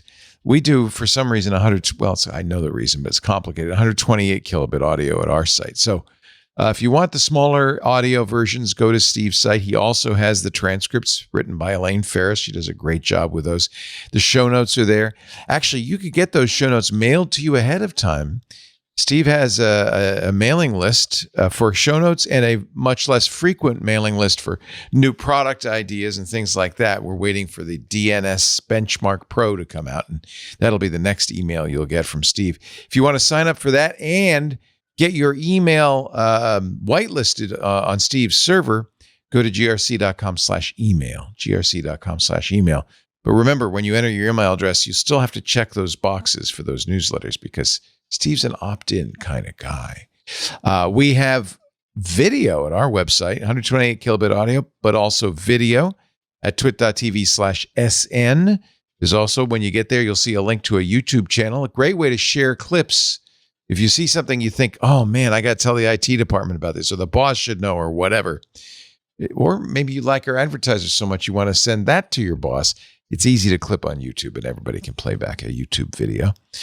You may also, and in fact, I think probably this would be the best way to get the show, subscribe in your favorite podcast client, whether it's Pocket Casts or iPods or Apple's iTunes, I should say, or Google's or whatever it is that you use to get podcasts. Subscribe, and that way you'll get it automatically. You won't have to think about it. Audio or video, your choice. When you do go to those sites, if they allow reviews, please do us a favor. Do Steve a solid and leave a 5-star review. Let the world know how great Security Now is. If you are in the club, well, thank you, first of all. Your membership supports everything we do, including this show. It's 25% of our operating expenses come from our Club Twit members. So you guys are golden. You get access to the Discord. You get a special video feed just for you. You also get special programming. We're going to do our AI users group on Friday. Chris Marquardt's photo group coming up as well. Our science fiction book club. A lot of great stuff in the club only. Find out more at twit.tv/clubtwit. Club members, as I said, will watch inside the Discord on that feed, but there are 7 other ways you can watch live every Tuesday right after Mac Break Weekly, 1:30 Pacific. That's 4:30 Eastern Time, 20:30 UTC. We stream on YouTube, Twitch, TikTok, Facebook, LinkedIn, X.com, and Kick. 7 different places you can go to watch the show live that way. But you don't have to watch live. Download it or subscribe, whatever works for you. Do all of them. Do all of the above. Steve, have a wonderful week. And we will see you next week right here on Will do. Now. I will probably have finished Hail Mary and Beyond to Artemis by then. So good. I'd love to get your thoughts. I'll have my report. In hindsight, I really liked it. It just was different. It's The Martian. Yeah. Just hard to follow The Martian.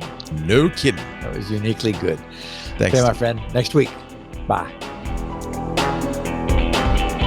Security now.